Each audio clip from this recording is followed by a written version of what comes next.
Just to make you all aware, today's meeting will be recorded. Can I welcome any members of the public and press to today's meeting? Can I kindly ask that you observe the meeting only and not speak or participate? Registered speakers will be called in at the appropriate time. Please ensure that your phones are switched to silent for the duration of the meeting. Can you also make sure that you're on mute unless you're speaking?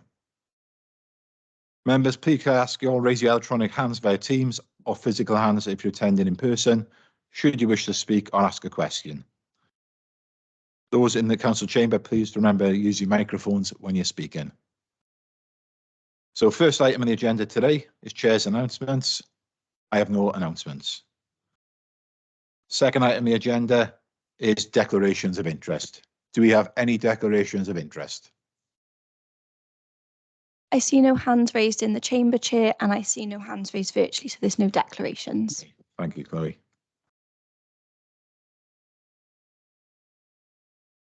So next is agenda item 3, minutes of the previous meeting. This was the meeting the 9th of August 2022. These meetings are attached for your approval. Does any member have any comments on any accuracy of those minutes they'd like to make? See no indications. Please can I have a proposer and a seconder to approve those minutes? Councillor Paddison proposing. And Councillor Sarah Thomas there seconding. Thank you both. I can confirm the minutes have been approved, Chair. So agenda item 4 is request for site visits for applications received. Are there any members wishing to suggest a site visit on the applications presented today? I see no indication for a site visit on the applications presented today, Chair. Or any requests for site visits in general? I can see Chris Davis has got his hand raised. Like, come in, Chris. Thank you, Chair.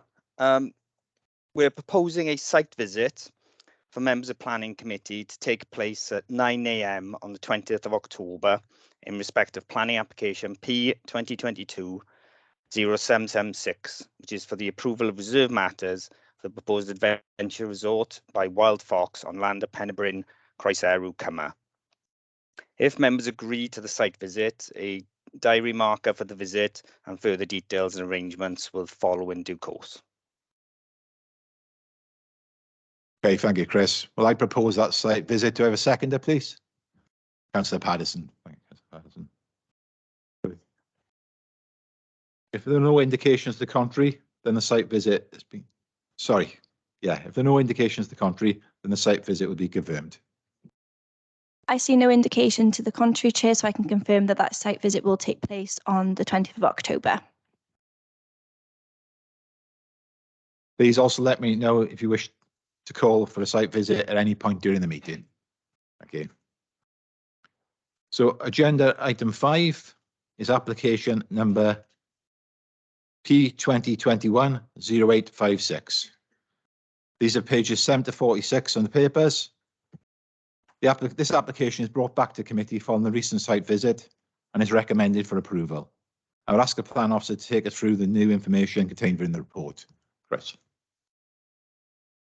Thank you, Chair. As members will recall, the application was deferred at committee on the 9th of August 2022 for a site visit and also for the submission of a heritage impact assessment, which was subsequently submitted and reconsulted on. The site visit was undertaken on the 30th of August. And as I said, the HIA was submitted and reconsultation took place. In respect of the scheme, just to go over everything again, this is for the demolition of the existing 2-storey office building and the construction of 18 affordable housing apartments with a commercial unit on the ground floor at Eagles House, 2 Talbot Road, Talbot. So, as you see, this is the application site here in context and a photograph of the actual building that exists on the site now. This provides you more context. This is the transport hub. This location, the Plaza Cinema, and the hotel located opposite. This is the existing site layout. You can see the main building here, toilet block at the back, and the existing car park. We've got a couple of photographs of the site. This is from the opposite side from the transport hub. The entrance to the car park from the side street. Again, looking back towards Station Road. The Plaza Cinema in the background. Do you want to listen These to are planning committee, the Derek, or you... proposed elevations.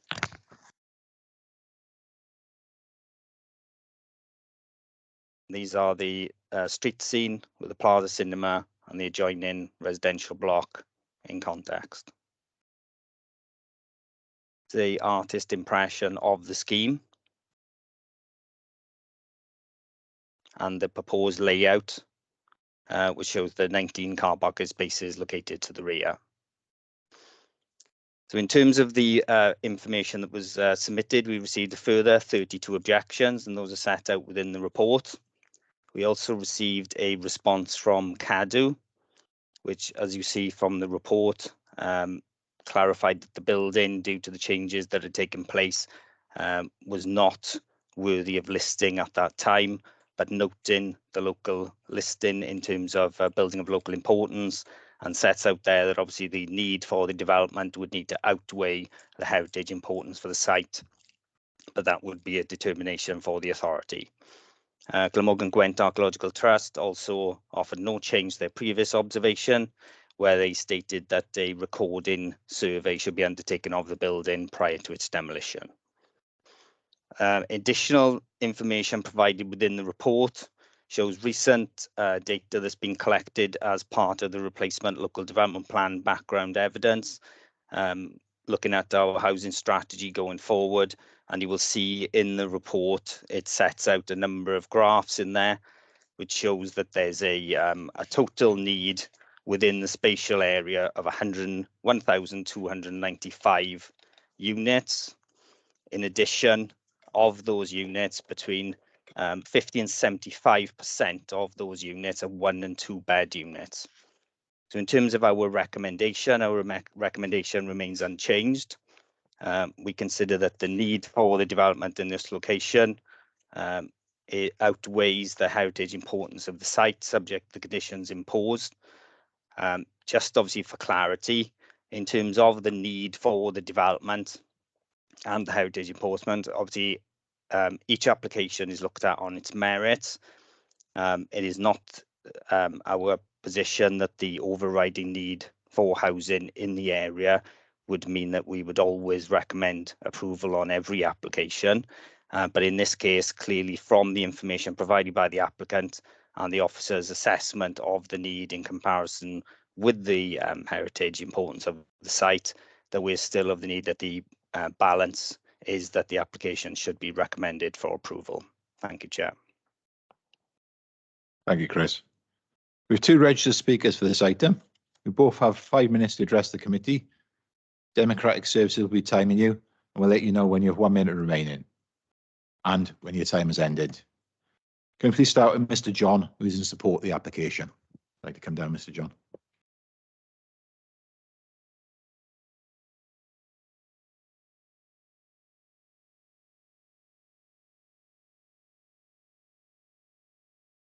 Well, we can confirm when the timer has started, please. Okay. Just let me know when you're ready, Mr. John. Okay, thank you. Thank you, Chair. So the timer will start now. Thank you, Chair, and good morning, members, and thank you for the opportunity to address you today. The recommendation before you is, of course, one for approval. In arriving at that, officers have closely and carefully assessed the comprehensively evidence planning application in arriving at that recommendation. The main objective of the application is, of course, to make a much needed contribution to housing supply generally, and more specifically, much needed affordable housing. The local authority housing team are fully supportive of the proposals on that basis. There are no statutory and specialist consultee objections from highways, drainage, noise, air quality, environmental health, contaminated land, Dŵr Cymru Welsh Water and Glamorgan Gwent Archaeological Trust.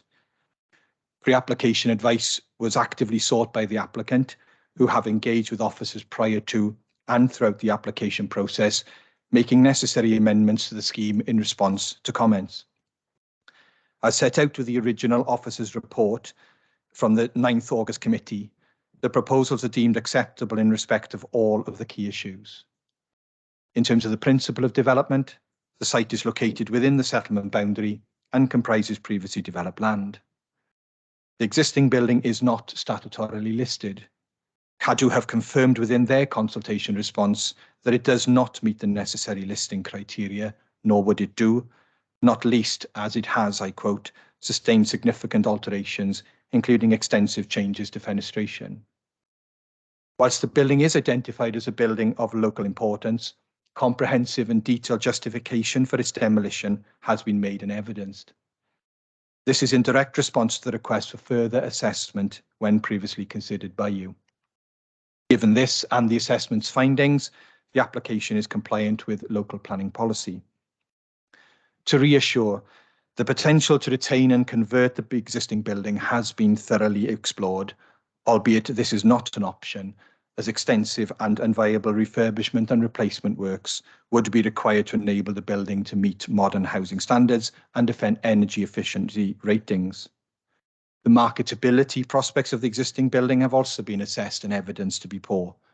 The unit has been marketed for the past 9 months. However, there has been a lack of interest, indeed, unfortunately, negative feedback from potential occupiers due to its current condition, making it not fit for purpose. The report also confirms the general market trends, as we all likely know, are not also favourable, with a particular decline in demand in secondary and tertiary town centre locations such as this. An independent heritage impact assessment and statement produced by a qualified building historian and archaeologist has assessed the position. The findings of this assessment conclude that whilst the existing building retains evidential value in the form of its external fabric, the building itself has been significantly altered, undermining its historic character. Moreover, the proposals will only have a marginal negative impact on the setting of nearby heritage assets. This impact is offset and outweighed by the benefits of the scheme. Glamorgan Gwent Archaeological Trust have reviewed the submissions and fully concur. Moreover, Cadw accept the demolition of the building as policy compliant if it has been demonstrated the reasons for redevelopment of the site outweigh heritage importance. The applicant's submissions and the officer's report assess this in detail and conclude that it does. There is an evident need for high quality affordable housing in this area. Both the LDP and the latest housing market needs assessment evidence this. The proposals will provide for 18 apartments which will contribute towards meeting this need and will also be highly sustainable, being net zero carbon in operation. Furthermore, the proposals are considered by officers to be acceptable in respect to all other planning matters, including visual amenity, residential amenity, parking and access, impact on highway safety, biodiversity and ecology, flood risk and drainage, contaminated land, historic environment and archaeology, and air quality. To conclude, therefore, and having regard to the planning balance, it should of course be appreciated that the proposals will see the redevelopment of a brownfield site to deliver much needed high quality and sustainable affordable housing. It is clear that the need for and benefits of the development outweigh the loss of the building, and the principle of development is fully compliant with policy BE2, as your officers have concluded. On this basis, I respectfully ask and urge you to support your officer's recommendation and approve the application. Thanks very much. Thank you. And now I'd like to call on Ms. David, who will be objecting. Again, I remind you, Democratic officers will let you know when you have 1 minute left. David. Miss David, I'll start your time now if you're ready. Yeah, I'm ready. I just can't get my camera to work. No worries, just let me know when you're ready and I'll start the timer. Okay, hang on a second. Sorry. Where's it gone?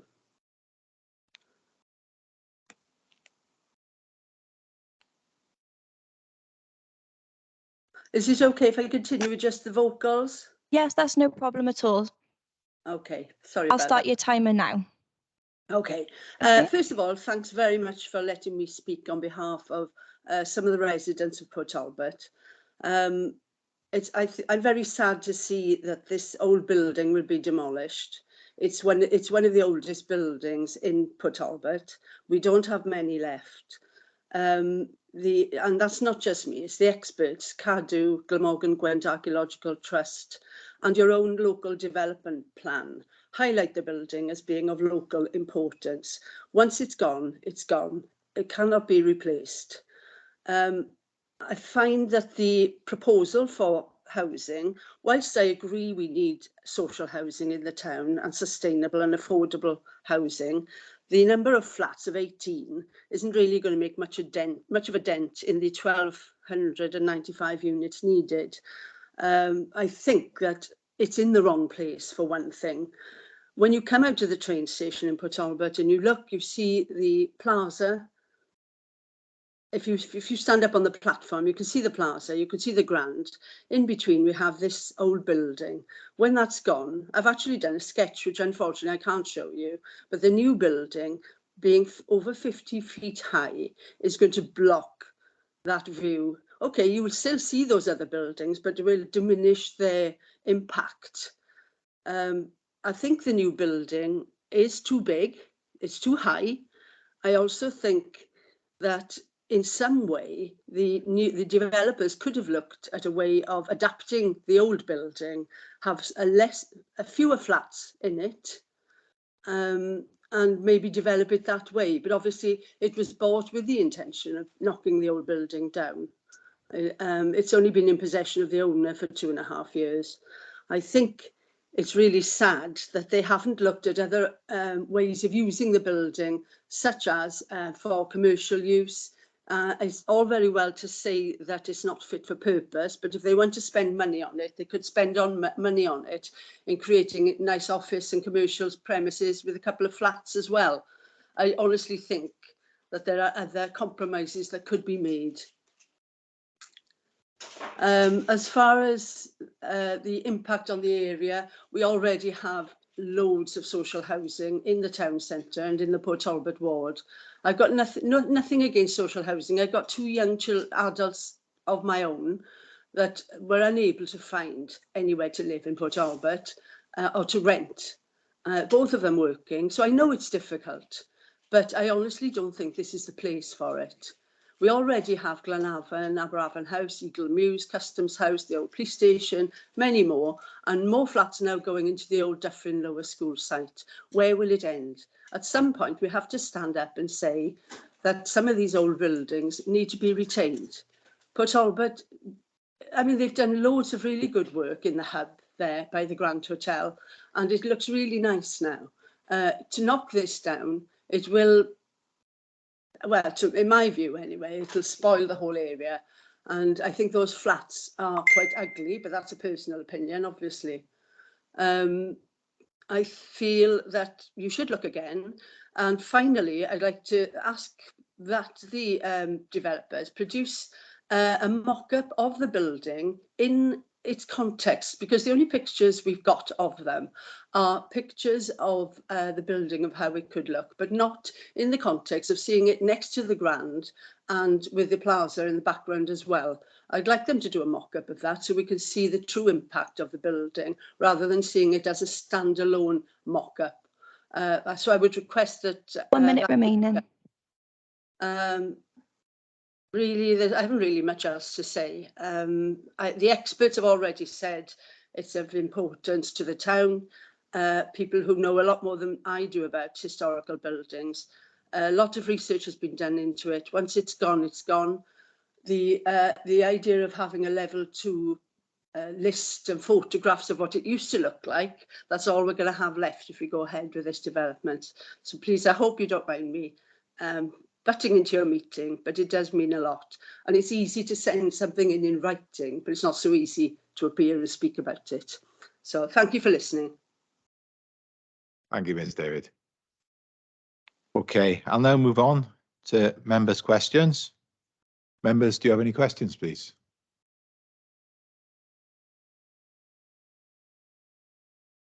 Yeah, so I can see Councillor Raman's got his hand up. Councillor Freegard. We'll start with Councillor Raman. Okay, thank you, Chair, for allowing me to speak once again. I spoke at the previous meeting held back in August. My concerns, which I raised at the previous planning meeting held on the 9th of August, still remains the same. I welcome the Heritage Impact Assessment report. However, this does not anyway rationally justify the reason for the demolition of such an historical building of importance. As I stated previously, Chair, Talbot as a town lost many significant heritage building, and if this planning permission is granted today, this will even further diminish the cultural heritage of this town. Chair, my concern, which I raised at the last meeting, I feel that has not been addressed adequately. The elevation of this proposed new development, which is expected to be higher than Plaza building, will most definitely overshadow the existing residential property of Eagle Mews, which members of this committee observed during the site visit which took place. This, in my opinion, goes against the placemaking principle of good design. So that's one of my concerns, Chair, and I would like that to be addressed today. Also, can I ask, on page 17, the authority report states the authority is satisfied that the submitted heritage impact assessment and statement has been produced in accordance with the relevant guidance. May I ask, Chair, given the public interest on this application, including the heritage building, why this impact assessment was never considered being included in the initial report back in August? And finally, Chair, I would urge committee today to take into consideration the significant number of objections received on this application and carefully make a decision that is betterment to the cultural importance of our local town. Thank you, Chair. Thank you, Councillor Rahman. Chris Davis, do you want to address those points? Yes, Chair, thanks. In terms of issues of impact on residential amenity, the officer has obviously addressed those within the report. We consider that the proposal won't have a significant impact in terms of overbearing or loss of privacy or impact on light to the existing property any worse than the existing development on site. And obviously the height and scale of the building has been assessed and is compliant in terms of our guidelines and our supplementary planning guidance. In terms of your other point regarding the heritage impact assessment, there is no statutory requirement in the validation requirements to actually submit that document. Obviously, we've gone back to the applicant. It is referred to in the technical advice note regarding that it is, the way to follow those 4 buildings of local importance is set out there in terms of what you would normally have to do for a listed building. It makes some recommendations in there that if you were to provide one under a building of local importance is to follow those guidelines, and that's what the applicant's done in this case. As you see, the response from CADU is that whilst building has some character to be retained, it has had undertaken a lot of changes to the building, which means that it's not worthy of listing.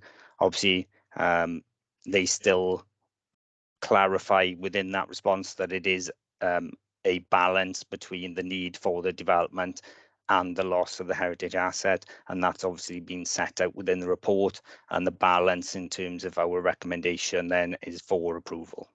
Thank you, Chair. Thank you, Chris. I'd like to call on Councillor Freegard next. Thank you, Chair. I've just got 3 points I'd like to address in terms of Mr. John's report. The one about the visual amenity, well, clearly it's a completely different building. It's oppressive. It's almost higher than the plaza, and it's situated right next to the Grand, which is a very old building, and you can see Emily Talbot's design within that building, which you can see again in the Eagle House building. So it's completely opposed to the Grand and the plaza there, and it's right in between them. So as a visual amenity, I certainly don't think it's such, especially as I think it was Mrs. David that said, as you can see this right from the platform on the train station as well. It hides the mountain there, and it's within 200 metres of Island Mews and Oakwood, which they face in the rear. So that's the first point on that. The drainage is the second point. I didn't have a comprehensive answer in the last committee meeting about the drainage there. Since our meeting then, we have had significant flooding again by the plaza. We met with Welsh Water just a couple of weeks ago, and the officers there said that they were going to do some work looking at the size of the pipes there, looking at how we can alleviate that issue. However, in that discussion, we talked about the pumping station, which is the other side of the railway, and then you have another station, which I believe is situated in Old Aberavon. Now, are we having assurance that this new development would certainly not impact on any flooding issues there? Because we haven't had comprehensive detail on that.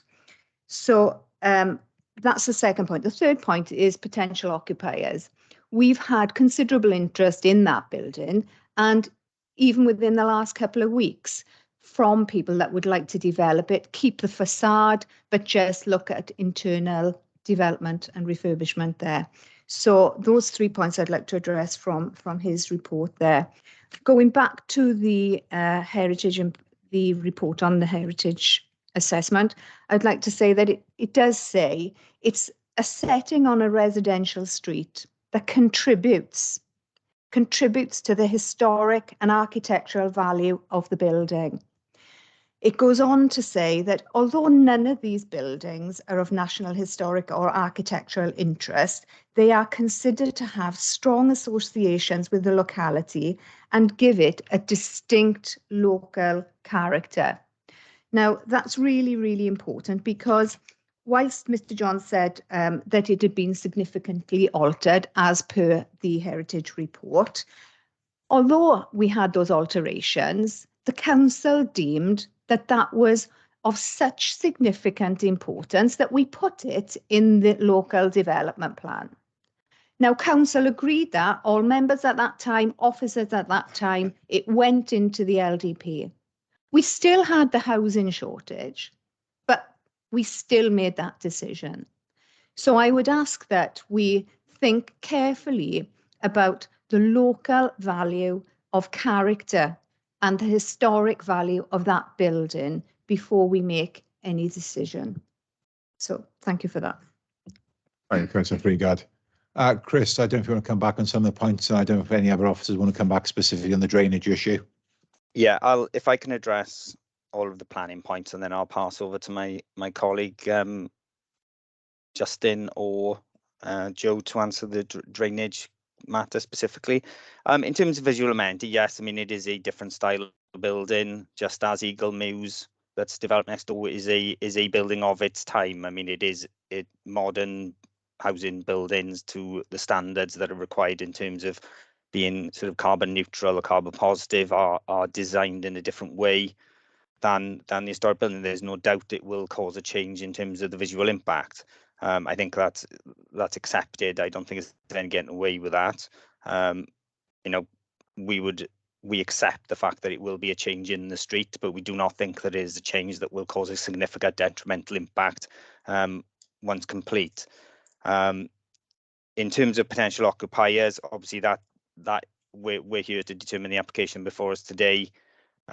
This is what's before us.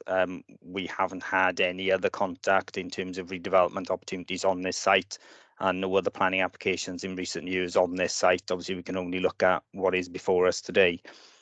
In terms of your comments regarding the heritage impact, yes, we understand that there are positives, just as there have been changes to the building which has resulted in negative impacts on the building, which you know, obviously is set out by Cadw and why they don't think that this would be a building that would be worthy listing. But in terms of the building of local importance policy, as you see, it is quite clear and sets out that we have to balance the heritage importance of the site with the need for the development in this case. And in terms of that planning balance, you know, our view is that by recording the building in itself, its physical nature isn't something that we think is justifies overruling that recommendation, whilst we understand there's very emotive topic regarding the connections the building has to the history of Talbot. I don't know if Justin or Joe will be able to just comment back on your issue regarding drainage. If I can come in first, Chris, before I call Joe in, if you don't mind. Yeah, that's fine. To talk about the status of the application.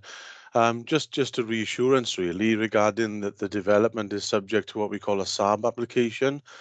For those members who are not familiar with SAB, it is basically a sustainable drainage approving body, which was bestowed upon all local authorities back on the 7th of January 2019. It's been in fruition approximately 3.5 years. It is a statutory function, and it requires all developments over 100 square meters in construction do require this consent.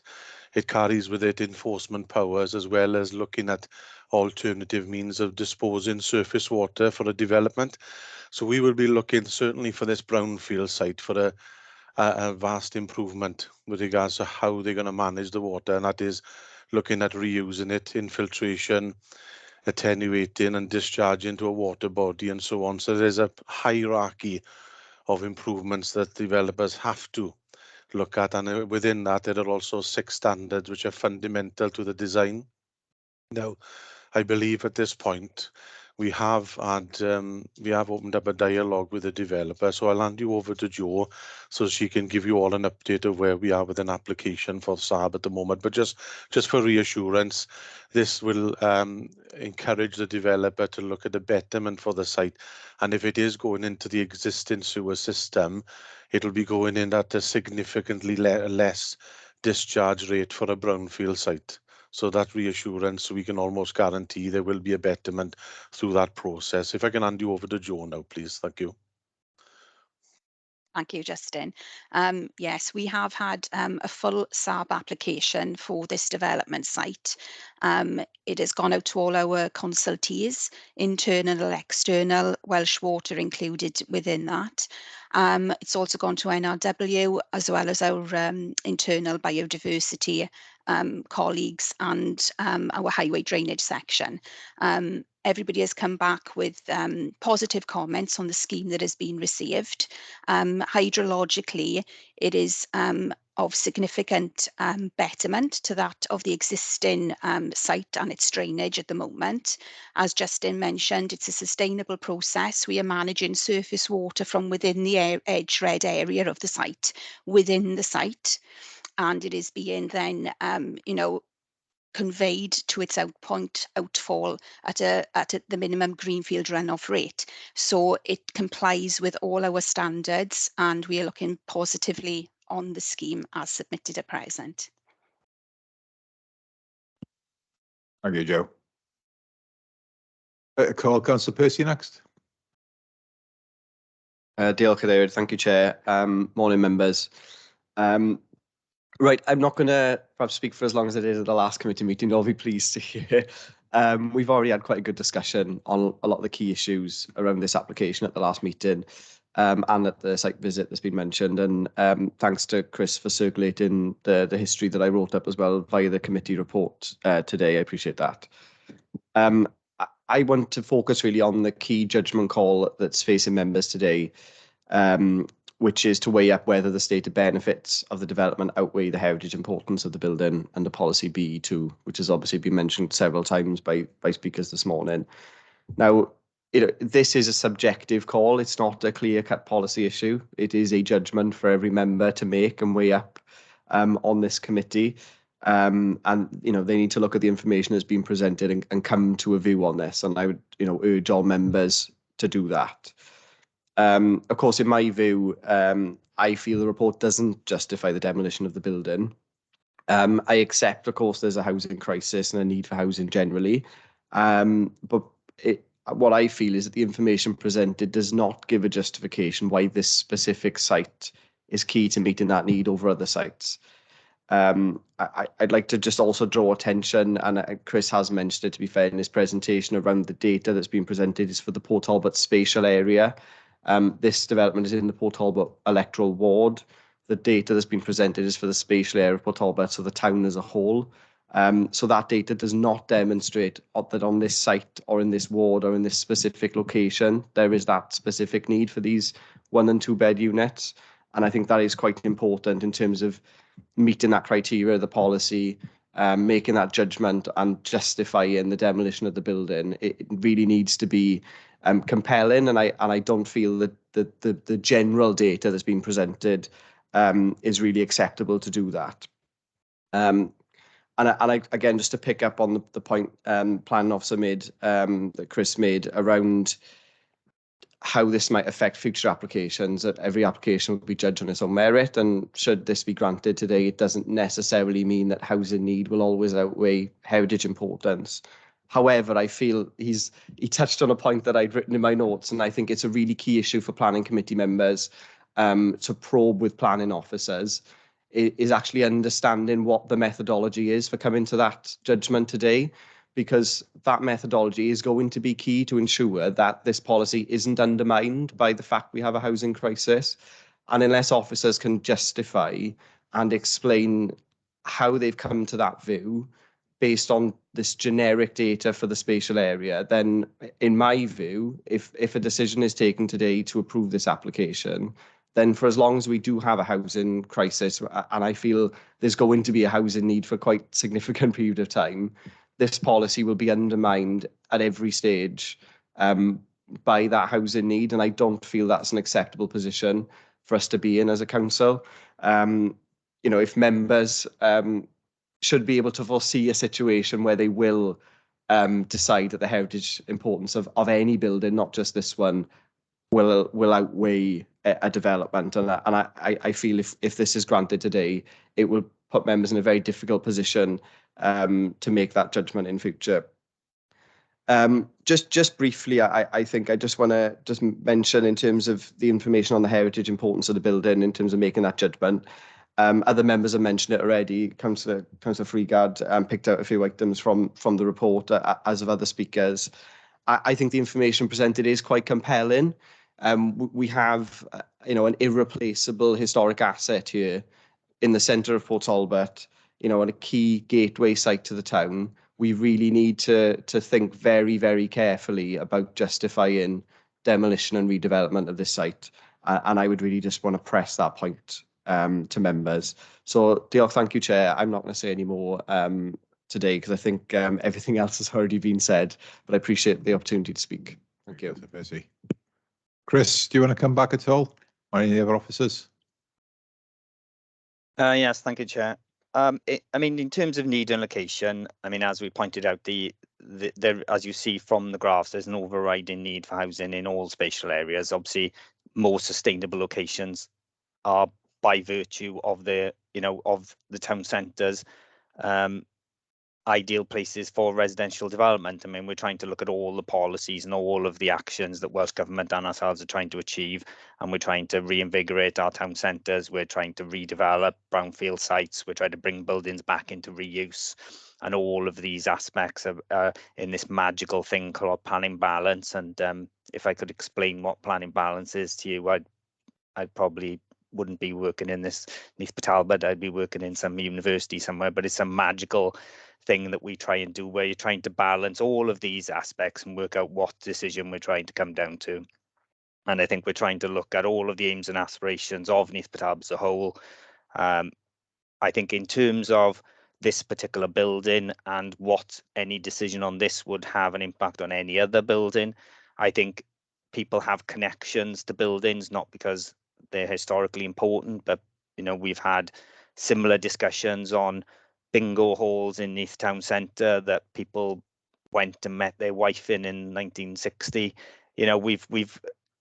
Architecturally, the building isn't that important. It's not something that anyone would consider listing, but to people it has a connection and means something. So all buildings, no matter what they look like, especially you talked previously about a redevelopment of a school, there's people who've gone to that school that have a connection with it, and again, if it's a very emotive topic in terms of the loss of any building that's been in an area for a while. I think just on this application, I think you can see that, this is a building that had changes made to it. There is a building that's had a bit of a mixed history in terms of its occupation and its use. And I think that taking account of all of that has tipped the balance in terms of our recommendation here today. As you've heard from the drainage officers, it will also provide a betterment in terms of drainage. It provides housing, and I know that someone made comment previous about it's going to make a very small dent in the numbers that we're looking for, but every single one that we provide is beneficial and gets people into housing. We're going to scrutiny committee this afternoon to talk about rapid home rehousing for people. We have to balance all of these issues, all of the aims and objectives of the authority, and somehow fall on one side of a decision or on the other. And I think in this case, we've come down obviously with a recommendation of approval, but to reiterate to members, the housing need is not, the Death Star of all planning justifications. It's not going to kill everything. There are going to be cases where there are buildings that would justify us recommending refusal for them, and this does not set a precedent for any future applications that we would have for similar types of development. Thank you, Chris. I see Councillor Freegas, but we've had Councillor Ken Phillips waiting patiently, so I'm going to go to Councillor Ken Phillips now. Ken. Thank you, Chair. I've got a couple of questions really for the officers on the supplementary guidance B2 and how it applies in this case. Specifically, firstly, point 4.5.26. Additional information about the history or current condition of the building or site may also be relevant. For example, evidence to show that changes to the building / heritage asset since the adoption of the BLI list mean that its heritage interest has been lost or compromised. Can you just confirm that there have been no changes in that sense since the BLI listing, that all the noted changes to the building that mean Cadw won't list it and so on have come after it was listed as a building of local importance, so don't have any implications. Came before its listing as a building of local importance, so don't have any implications on that status. Secondly, 4.520, where a site occupied by a BLI is to be redeveloped, every effort should be made to retain the BLI itself as part of the new scheme, brackets, through change of use or conversion, close brackets, as far as possible. Can you just talk me through that section and how it applies in terms of the change of use of the building and the insistence that commercial units be on the ground floor of the new building rather than the possibility of converting the entire building to residential, the entire existing building to residential, because it seems from that sort of change of use should be considered. And finally, on 4.5.25, BE2 has two elements. Firstly, it must be demonstrated there is no way of undertaking the development without having adverse effects on the BLI or its setting. This will involve showing that there is no reasonable way of redesigning the scheme to avoid the adverse effects or to incorporate or reuse the BLI as part of the proposal. This will need to be clearly demonstrated and not just asserted, i.e. clear evidence will be required to show that such alternatives would not be possible and/or viable. Can you just talk us through where that clear evidence is as opposed to assertions about the viability of the existing building? Thank you. Right, quite a bit there. Councillor Phillips.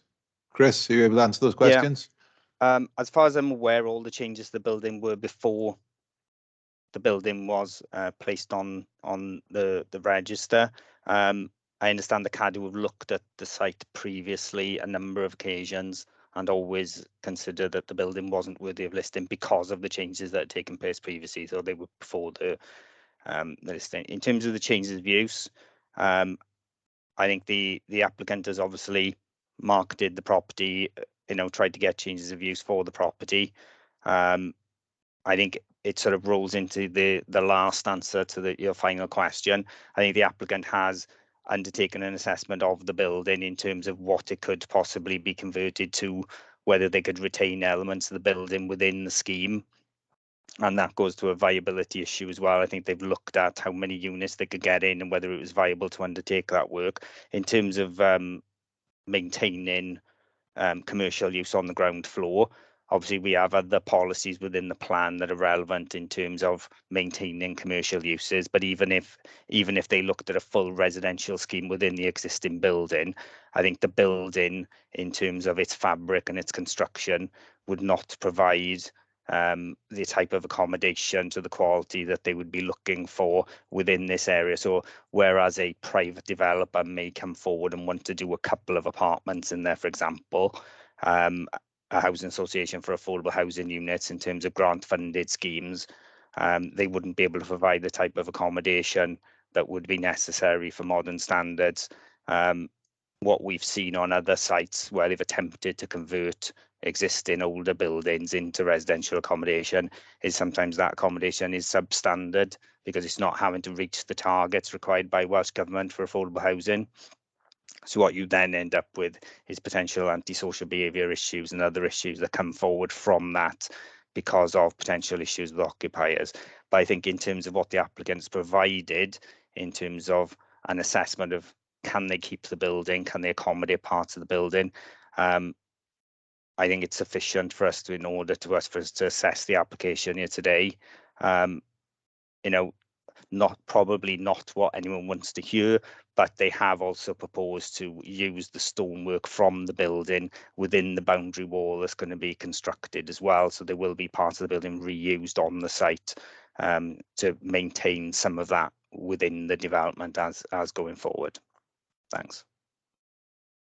Thank you, Chris. Councillor Freegard. Thank you, Chair. Yeah, I think it was my understanding that we could change that building and keep the facade, but we would have fewer units, and so it wasn't in terms of financial cost worth doing. So in terms of the antisocial behaviour, we've got new developments around there and we've got ASB issues, so that doesn't really comply anyway. BLI needs to be dealt with in any way that we can. If we can actually fit in some affordable housing but have far fewer units, then why can't we do it? In terms of what changed on that building, I know during the war we had to replace the railings, and I know since then that the windows had to be changed. But there's no reason why in the future we couldn't look at grants and look at heritage funding, why we could replace and restore that building and it could just have a different use. But obviously that may be now for another day. I would just like to say on the drainage issue, I do have concerns because when I asked which pumping station that water went into, Welsh Water were going back to actually look into that because they weren't sure, because we have 2 pumping stations in that area. So when the surface water runs off, where does it go? And where does the water go from those 2 designated pumping stations? Because I think we need to have detail on that. I mean, the officers may have that detail, but I'm not aware of that detail at the moment. Certainly positive comments don't do that. I need to know how effective that system is and where that surface water is running off to and where it's going from there. And in terms of a bingo hall, this is not a bingo hall. It's not a baker's where we used to buy our bread. This is a building of local historical importance for the people of Talbot. I just wanted to emphasise that point. Thank you, Chair. Chris, do you want to go first or Justin? I'll go first, Chair, if I may, just to give again to come back at the councillor's comments relating to drainage. Welsh Water are obviously a statutory undertaker, and it's their own asset, the pumping station as well as the sewer, which is possibly within the carriageway. And I think we as a local authority are responsible for the gullies and the gully leaders within the highway itself, and responsible for maintaining them yearly through street care. But with regards to the curtilage of the development itself, we can control the surface water. So currently at the moment, there is some runoff coming from that development, arguably going into the system, which Welsh Water are currently looking at and investigating, because we believe, we're of the understanding that it is their own asset. And as my colleague said earlier, Joanna Weeks mentioned the fact that we would be looking purely at the curtilage of the development itself and how the surface water can be managed through means of rain gardens and swales and basins. There is a green area I noted within the development, if you look at the layout, not far away from the car parking area. So, and there's a possibility of other means necessary that we could dispose of the water and reuse it. So the SABS itself, forces the developer to look at means of using the water, whether that's reusing it for grey water, which could be used for flushing, for WCs and things like that. And also it is then used then for other things like irrigation within the green areas of the development. Okay, so there is means necessary to reuse the water, as well as also attenuating the water, means holding the water back through means of underground crate systems, storage systems, large pipes. All of this is yet to be designed fully, but the hydrology of the site has been looked at through the prelim process, and now is looking at it in more detail through the full plan, the full SAB process, which again is separate legislation. But to give you that absolute reassurance that every development over 100 square meters, which this falls into that category, will be looked at rigorously in terms of the surface water. It has to be, because this is the requirement from Welsh Government that has been bestowed upon all local authorities, and it does run alongside and in conjunction with planning. So I just wanted to come back, and hopefully that is sort of give further reassurance, because Welsh Water are separate to the local authority, as most members are aware, and they have got their own statutory rights and responsibilities to look after their own asset. So we work alongside them, and like my colleague said earlier, part of the consultation process of the SAB, we do actually consult NRW and Welsh Water as well on the full application process, so they are aware that a SAB is required for this development, and the control of surface water is very important for this development to move forward successfully. Thank you, Chair. Thank you, Justin. Chris, do you want to come in there?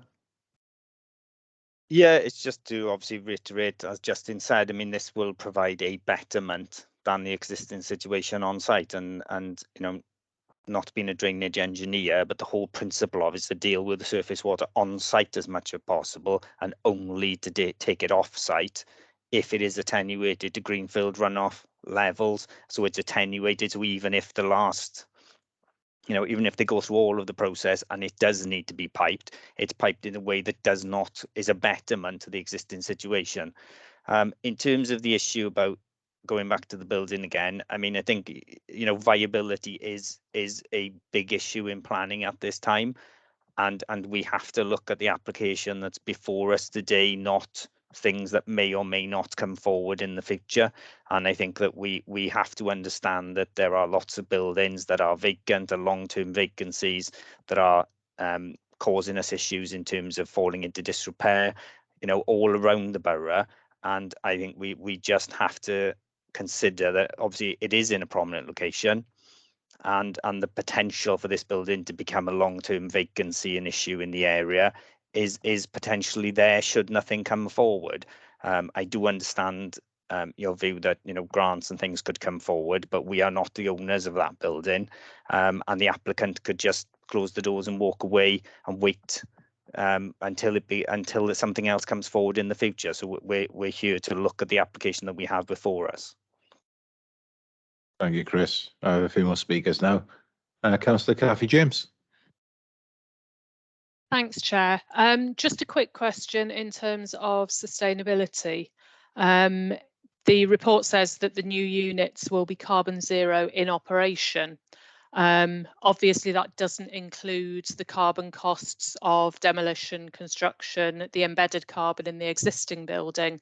I wondered if any calculations of the actual lifetime footprint of this new build have been done as compared with leaving the existing building to run. Would the officers like to answer that? Not that I'm aware of, but it's not a requirement in terms of this submission today. Obviously, when we talk about sustainability, we're not just talking about, you know, the actual building itself. We're talking about the location, access to public transport and active travel, etc., connections to jobs, shops, that type of stuff. So in terms of a sustainable location for residential development, it's probably hits all the targets in terms of highways, in terms of its location for connections to active travel and other modes of transport apart from private car. Again, it hits all the targets, being right by the transport hub, accessible to other services, and as I said, it has to get grant funding from Welsh Government. It has to achieve certain targets in terms of sustainability, in terms of its operation and energy use, but in terms of the overarching total carbon cost to it, I would doubt that that's been undertaken, but it's not something that would be required as part of this application. Okay, thank you, Chris. Councillor Percy? Yeah, thank you, Chair. Just a couple of brief points, really, I picked up from the discussion. I suppose I want to start around, I suppose, reminding members around buildings of local importance. There's been a lot of discussion around CADU and the building not meeting CADU criteria and alterations and this sort of thing. And I think it is worth just remembering that the whole principle of the buildings of local importance in the local list is that they are buildings that don't meet the CADU criteria by their very nature. That is the whole point of the list. So those buildings are never going to meet that CADU standard generally. There will be some buildings that may be listed in future if CADU receive additional information, but that's usually on the basis of their historic value rather than their architectural value. So I just wanted to point that out to members, really, because I think it becomes a bit of a red herring in the discussion. Or CADU say it's not worthy for listing, therefore it's not worthy of serious consideration. All of our buildings of local importance are not listed. Therefore, the baseline is lower, the standard is lower. We should expect them to be imperfect, have some alterations. So I wanted to just drive that point home, really, in terms of how we consider this.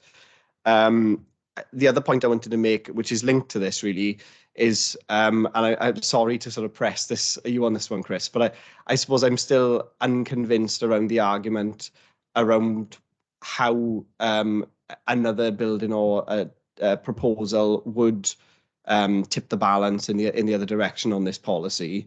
I guess taking into account what I've just said around the standard of buildings of local importance architecturally generally being lower than listed buildings, I kind of struggle to see how in any sort of locality, spatial area, community, you could find a building on the buildings of local importance list that would be more important than this one, if you include not just architectural importance, but historic value as well, which is obviously the story attached to the building, the links people have with the building.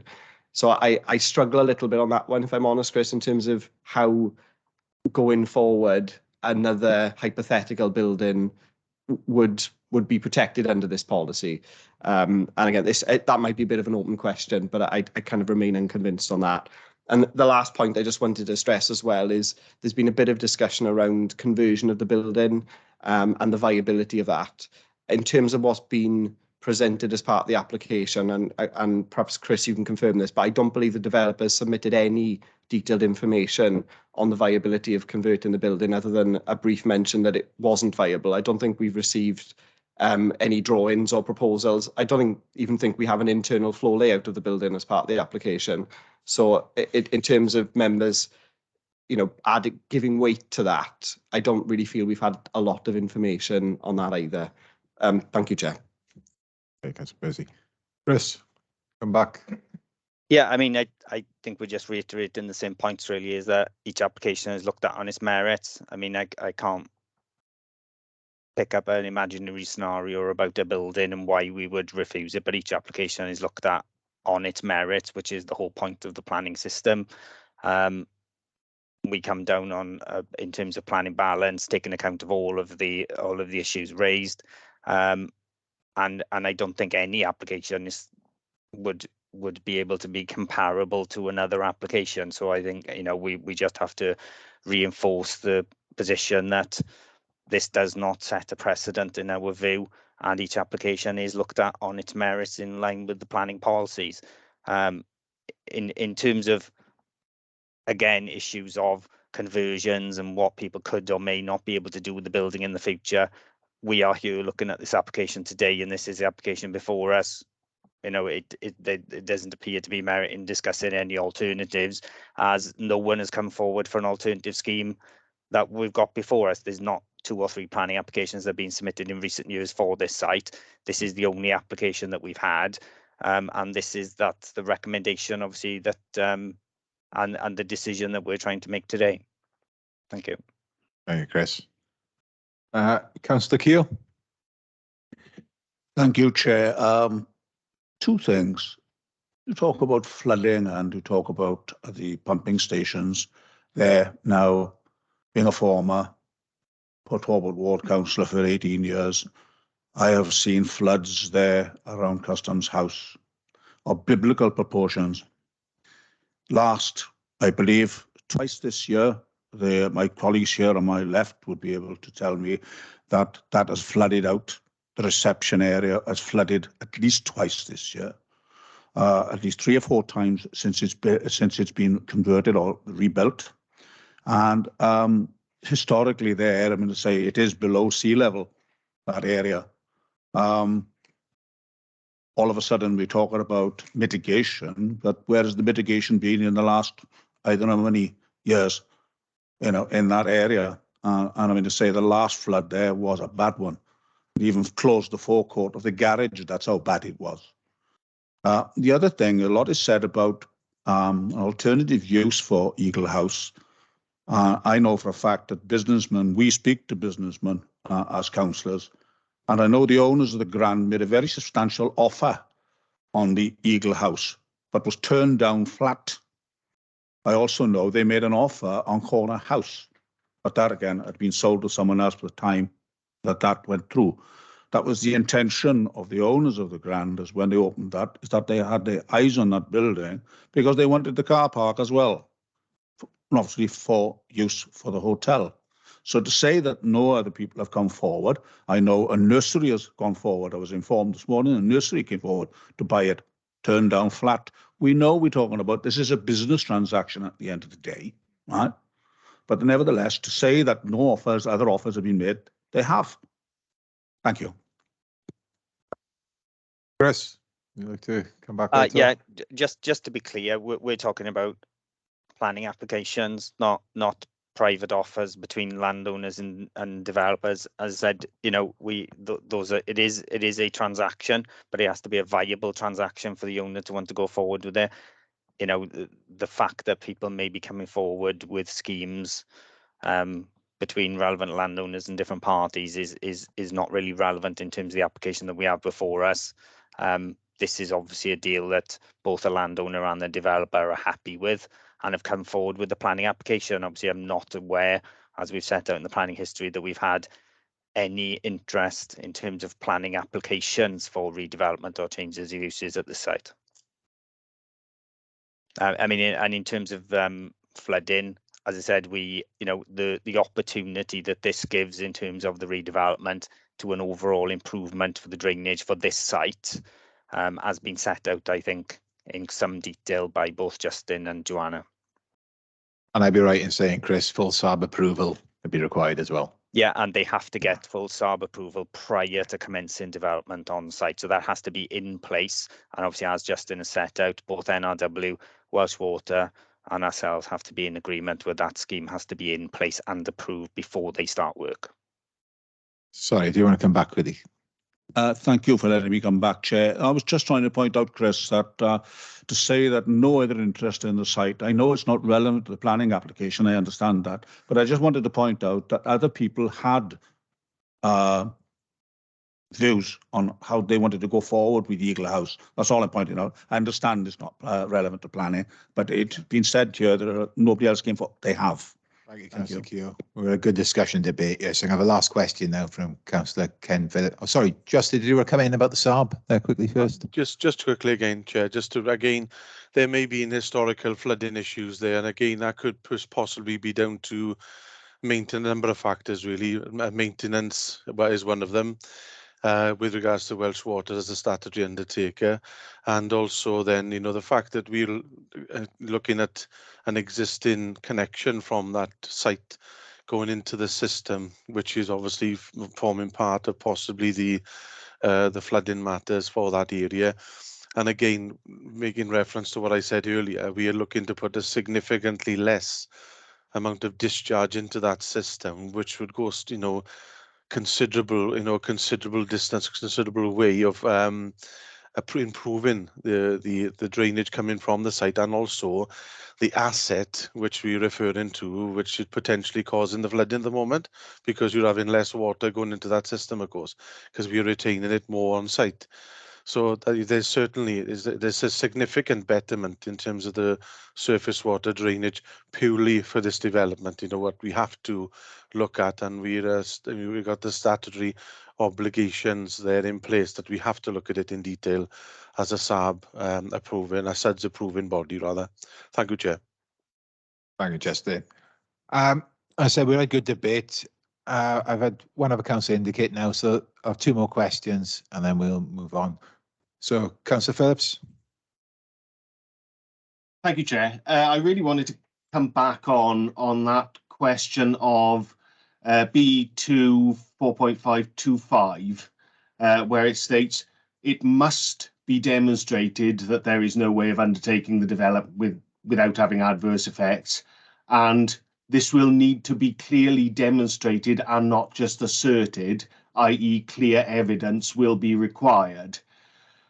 Where I'm struggling somewhat, and perhaps Chris can help me on this, is where we've been given information about the potential viability of using the existing structure.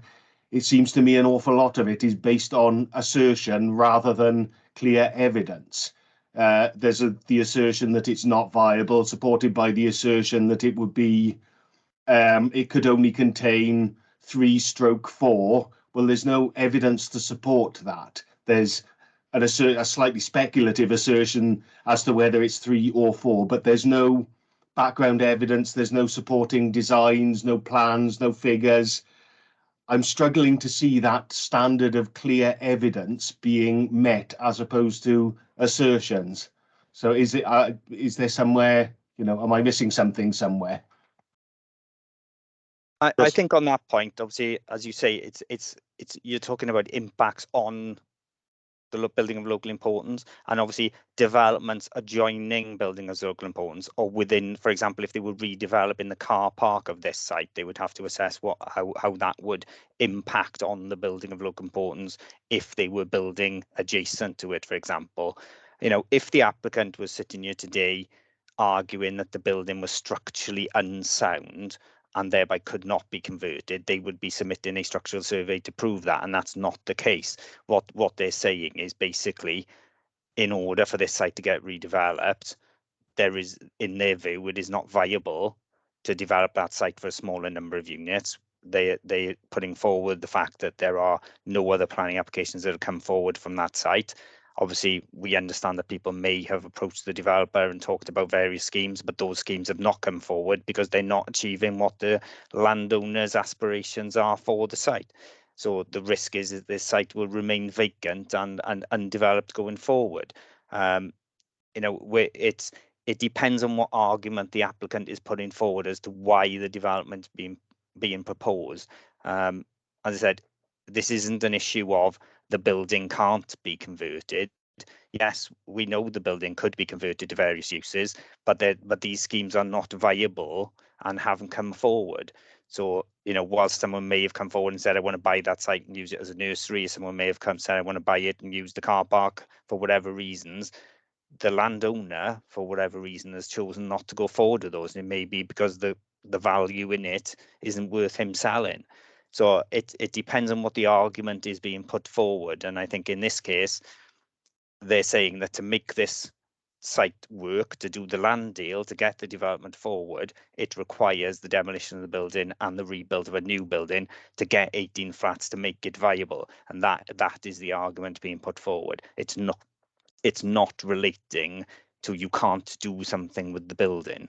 So all we have to look at is the scheme before us and the balance between the issue of the heritage importance.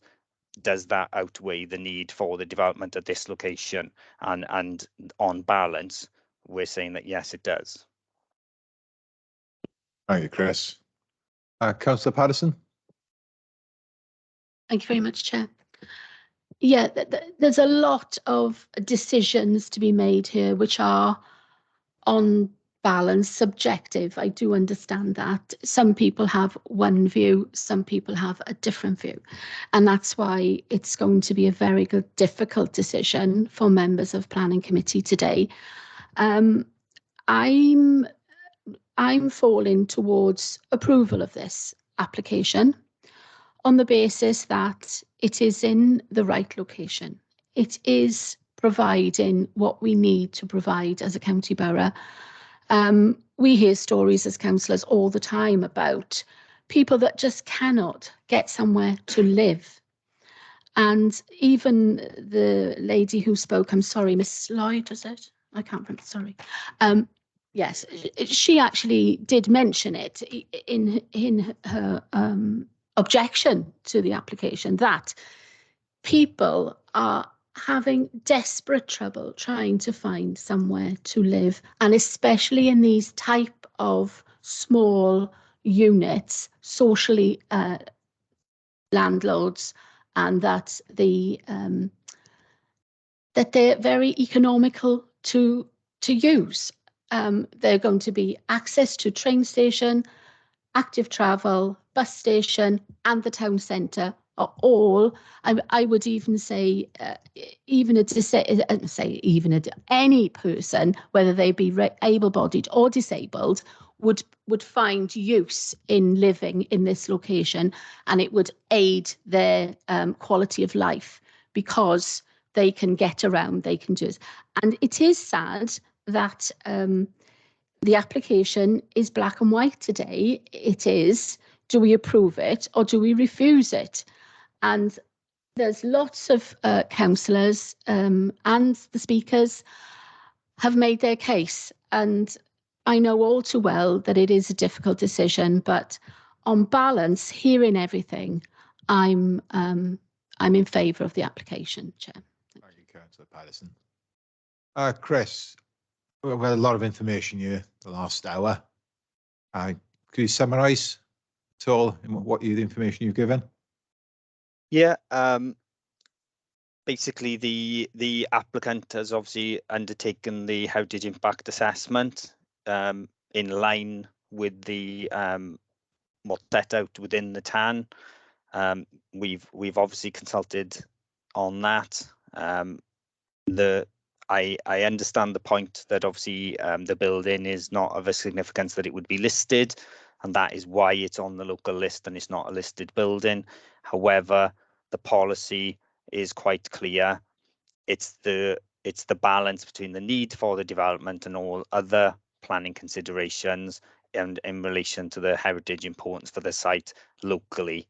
And you know, a number of people have mentioned the word. It is a very emotive subject. It is very subjective, and in terms of our recommendation, after everything that we've heard today, I still believe that we are making the right recommendation on balance. I think that the Glamorgan Gwent's recommendation in terms of the condition that we've imposed, which would record the history of the building, will maintain a record of it, just as we have on other buildings in the past. And I think that notwithstanding the discussions today, our recommendation still is for approval, subject to the conditions and the Section 106 agreement as proposed. Thank you, Chair. Thank you, Chris. Mike Shaw from Legal, like to just say a little bit. Thank you. Good morning, members. My advice will be provided to the Planning Committee members who will be making a determination in respect of this application. Members, you've heard extensively from the planning officer, but also those people speaking in favour and against of the application. In terms of the decision before you, you are guided by the planning requirements in making this decision. You have been asked in this particular application to determine this application in respect of Eagle House. The officer recommendation is quite clear, and that is in favour of approving this application. Members, you have also heard from Chris and from other people quite extensively that you have to strike a balance between two issues. The first issue is the development so significant that it outweighs the heritage importance of retaining the site as it presently is. You've heard from the officers in respect of that they consider that balance falls in favour of approving the application and that the heritage value is outweighed.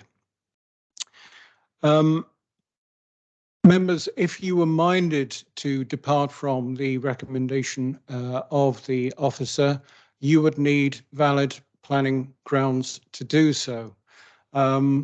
Sorry, I go back to the point that was made in the training that, of course, all planning committee members attended in the recent past following the elections, that matters have to be determined upon planning grounds. So if you were to depart, you would need to have reasons for that. I think that's it. I won't go into summing up the application itself because that has been done very well by all contributors today. Thank you. Thank you, Mike. So we'll now go with the recommendation, which starts on page 18 and is for approval subject to the conditions within the report. Can I have a proposer and a seconder? Councillor Patterson proposes. Have we got a seconder? That's Councillor Sarah Thomas, second. Chloe, could you please ask the members if they've been present for the whole of the item and how they wish to vote, please? Thank you, Chair. So I can confirm that there was 2 members of the Planning Committee who aren't present at today's meeting. Therefore, there are 10 members who are eligible to vote today. So I'll start with Councillor Tim Bowen. Have you been present for the whole committee meeting? And how are you going to vote, for, against or abstain? Yes, I have been present and I approve the recommendation. Thank you. Councillor Ros Davis, have you been present for the whole of the committee and how are you wishing to vote on this item? I have been present for the whole meeting and I'm voting for the recommendation of the officers. Thank you. Councillor Cathy James, have you been present for the whole item and how will you be voting? I have been present for the whole item and I'm voting in favour. Thank you. Chair, I can see you've been present for the whole meeting. Can I confirm how you're voting? I'm in favour of the recommendation. Thank you. Councillor Jeff Jones, have you been present for the whole item and how are you voting? Yes, I have been present and I approve it. Thank you. Councillor Carl Jordan, have you been present for the whole item and how are you voting? Yes, good morning all. Yes, I've been present throughout the entire meeting and I'm for the planning application. Thank you. Councillor Keogh, I can see you've been present for the whole item. How are you voting? I have been present for the whole meeting and I will be voting for the application. Thank you. Councillor Patterson, I can see you've been present for the whole item. How are you voting? I'll be voting for the recommendation. Thank you. Councillor Ken Phillips, can you please confirm if you've been present for the whole item and how you'll be voting? I have been present for the whole item and I will be voting against. Thank you. And then finally, Councillor Sarah Thomas, can you confirm you've been present for the whole item and how you'll be voting? I can confirm that I've been present for the whole meeting and I will be voting with the officers. Thank you.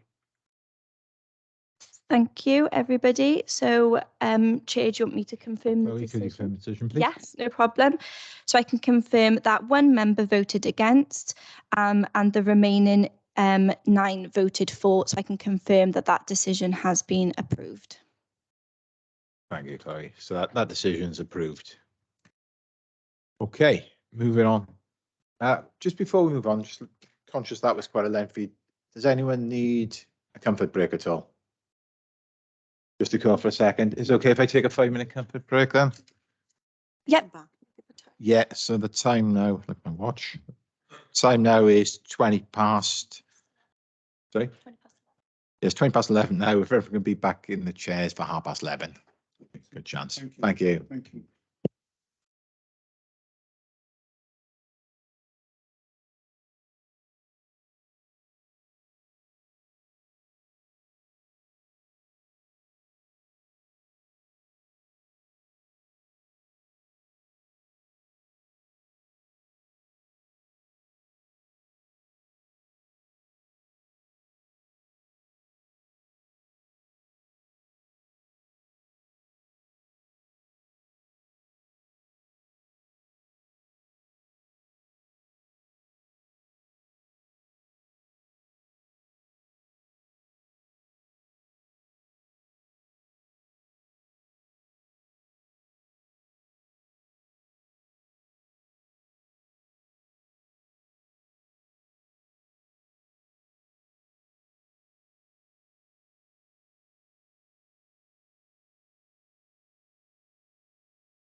Just wait a minute, Councillor Patterson, return to the room. Just open the windows.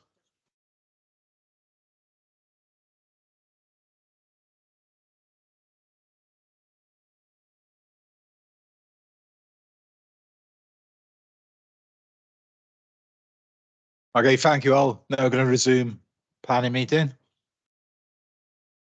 So the next item on the agenda is agenda item 6. This is application number P 2022-0470, which is land at Baglan Way.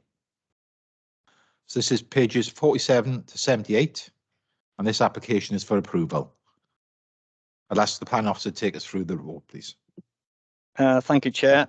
I think everyone's heard enough from me today, so we've got someone else, but the case officer will be presenting today.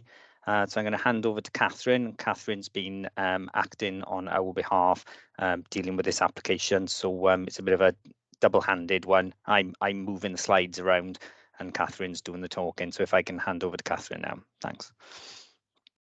Good morning, councillors. I'm Catherine Williams, as Chris has just explained, and I've been the planning officer for this application at Land at Baglan Way.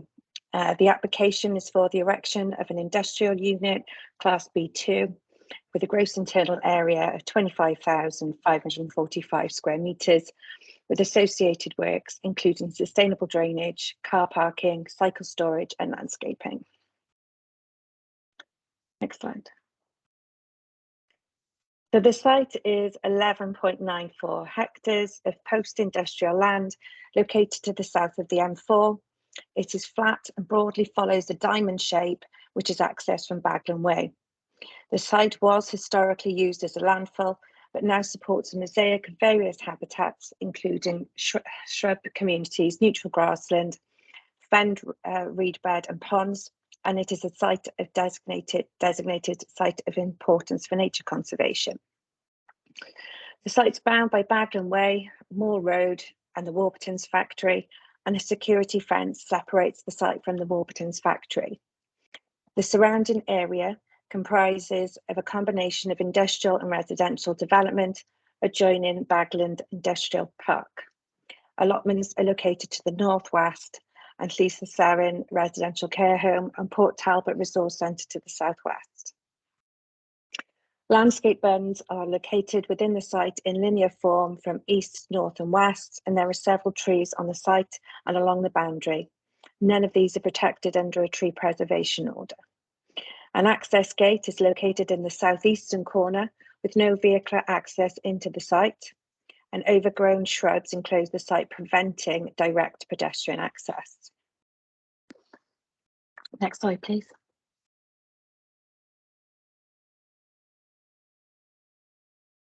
So the site is within the settlement boundary and is a designated sink. It sits the immediate north of Baglan Industrial Estate, which is a designated employment area as defined by LDP policy EC27. The principle of employment use is therefore considered acceptable. The proposed development will agglomerate the 3 glass systems units from across South Wales to one location. The applicant has proposed that the number of employees would be 600, safeguarding 450 jobs from the other factories, plus creating a further 150 new jobs. The development will also create local labour in construction, as well as offering training opportunities and apprenticeships. Next slide. This image shows the site's southwestern boundary on the right-hand side from Moor Road, looking northeast, which is screened by vegetation. To the left-hand side is the Llysarin Residential Care Home. Next slide. And this image shows the site's northeastern boundary on the left-hand side from Baglan Way, which is again screened by vegetation, and on the right-hand side is the M4. Next slide. The development comprises a 25,545 square metre industrial unit with a mezzanine office, car parking, drainage system and landscaping. The industrial unit is used for the purpose of processing glass that is manufactured off-site. Vehicle accesses are from Moor Road, which serves the factory car parking, providing 129 car parking spaces, and the office car park will be from Baglan Way, providing 51 spaces, 18 EV charging points, and 9 accessible bays. There are also 154 cycle spaces provided near to the building entrance. The sink is 40.5 hectares, and 4.5 hectares will be lost to the proposed development. Mitigation measures are proposed to compensate for this loss, including a green roof and the biodiversity management plan that have both be considered appropriate by the biodiversity officer. There are also landscaped areas included in the northeast of the site. Next slide.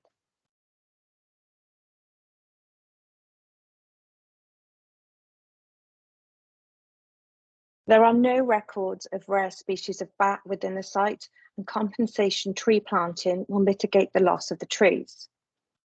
As explained, the partial loss of the sink will be mitigated by enhancing the remaining part of the sink through a landscape strategy, a green roof, but most importantly, the biodiversity management plan. The sink has a mosaic of habitats, but has been subject to very poor maintenance.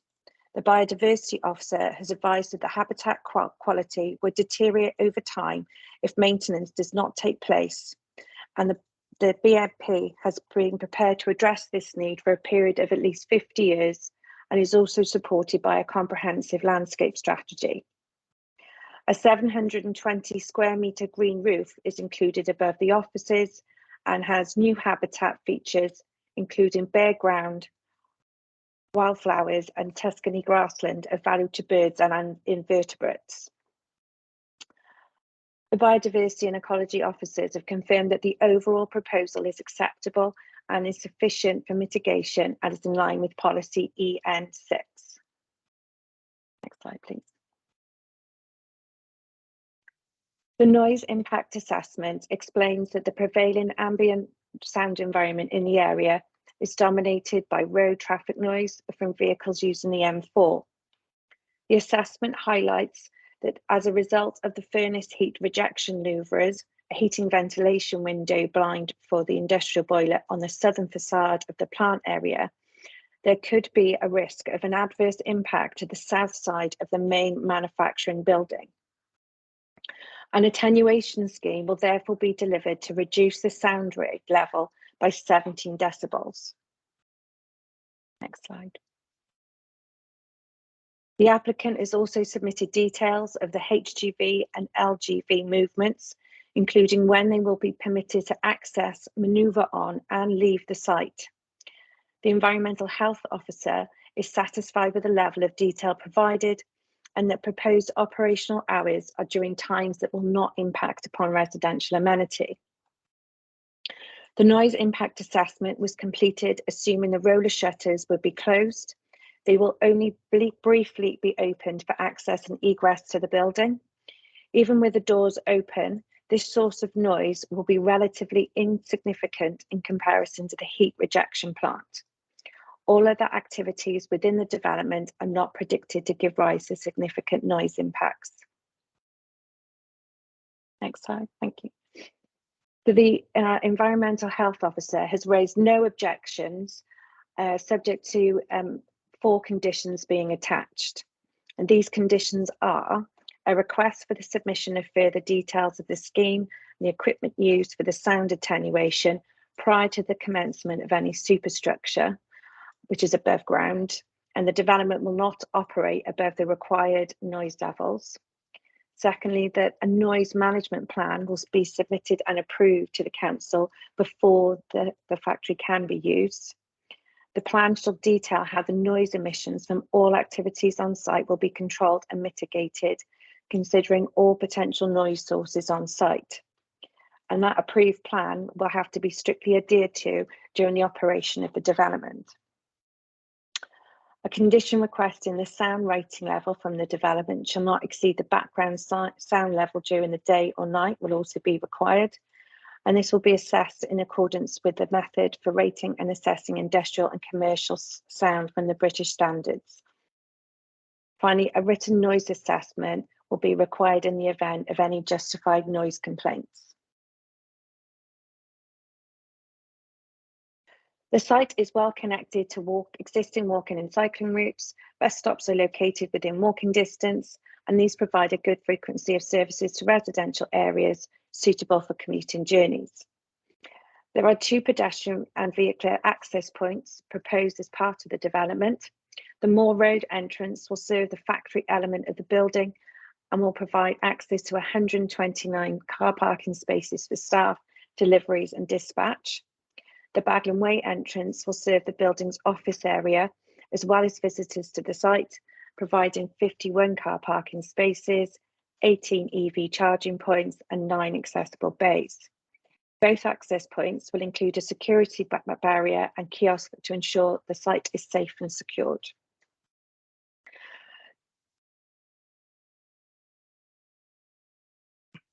Was just going to quickly touch on both car parking and cycle space numbers meet the required parking standards, and there is also 154 secured covered long stay cycle parking spaces that are located near to the Baglan Way entrance.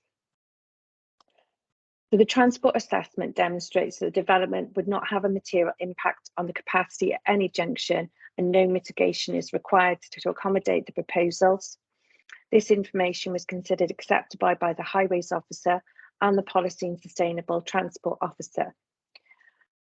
In response to concerns raised previously by the Policy and Sustainable Transport Officer, an additional transport note was submitted to demonstrate that the proposal would not lead to additional traffic disruption or congestion that would undermine any road safety.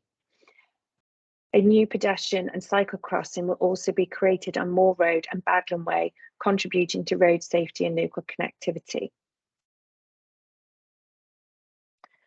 The application site lies within a flood zone C1 according to NRW's Development Advice Map, and flood zone 3 according to National Resources Wales flood map for planning. Both the dam and the FMFP have therefore been considered in assessing the flood risks of the grounds of the application. Development within Zone C1 is acceptable, subject to satisfying the requirements of the justification test in assessing the grounds of flood risk and drainage, and that the site has satisfied all of the requirements of the justification test. The development can take place in Zone 3, providing that a flood consequence assessment is deemed acceptable. Natural Resources Wales confirmed that the submitted FCA shows that the risks and consequences of flooding are manageable to an acceptable level, meaning they have no objection on flood risks grounds. Both National Resources Wales and the drainage officers have been consulted on the application and raised no objection, subject to a SAB approval. This table demonstrates the source of flooding, its on-site presence and predicted flood risk that are site-specific to the application and are summarised in the FCA report submitted. Both NRW and the drainage officer were contacted again regarding the concern of groundwater flooding risk caused by proposed development. They confirmed the FCA is a detailed site-specific assessment on the fluvial and tidal risk and complies with TAN 15, and noted that flood warnings are catchment-based rather than site-specific.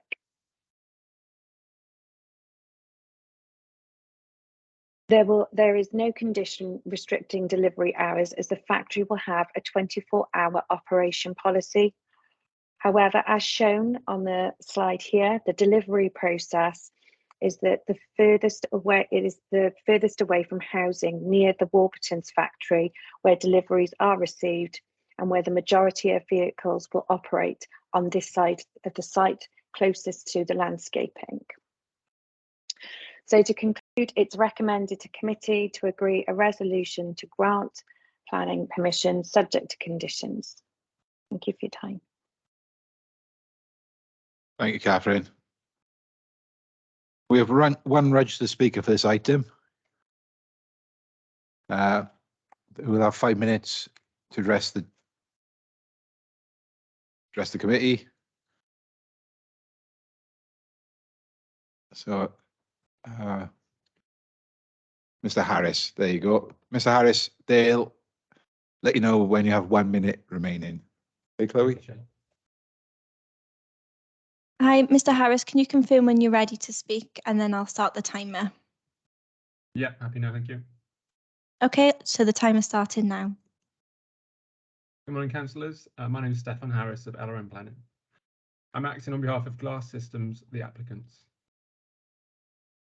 I'm grateful for the opportunity to address you today and delighted to put forward this exciting application for approval. My intention is to broadly cover the planning arguments for this application and also to focus on the benefits the development would bring. The site is former industrial land that's been undeveloped for a number of years. Members will know about the unsuccessful proposals to develop the land as a prison. That application understandably raised local concerns and failed to get off the ground. The site has no specific allocations, but it lies adjacent to the M4 and existing industrial uses at Baglan Industrial Park to the southeast. These factors establish the principle of this type of development at this location. The building will be placed at the northeastern site boundary parallel to the motorway, which is the furthest away the building can be from existing houses to the west. To address various technical considerations, and in particular those that seem to have arisen in consultation responses, I will start with flooding.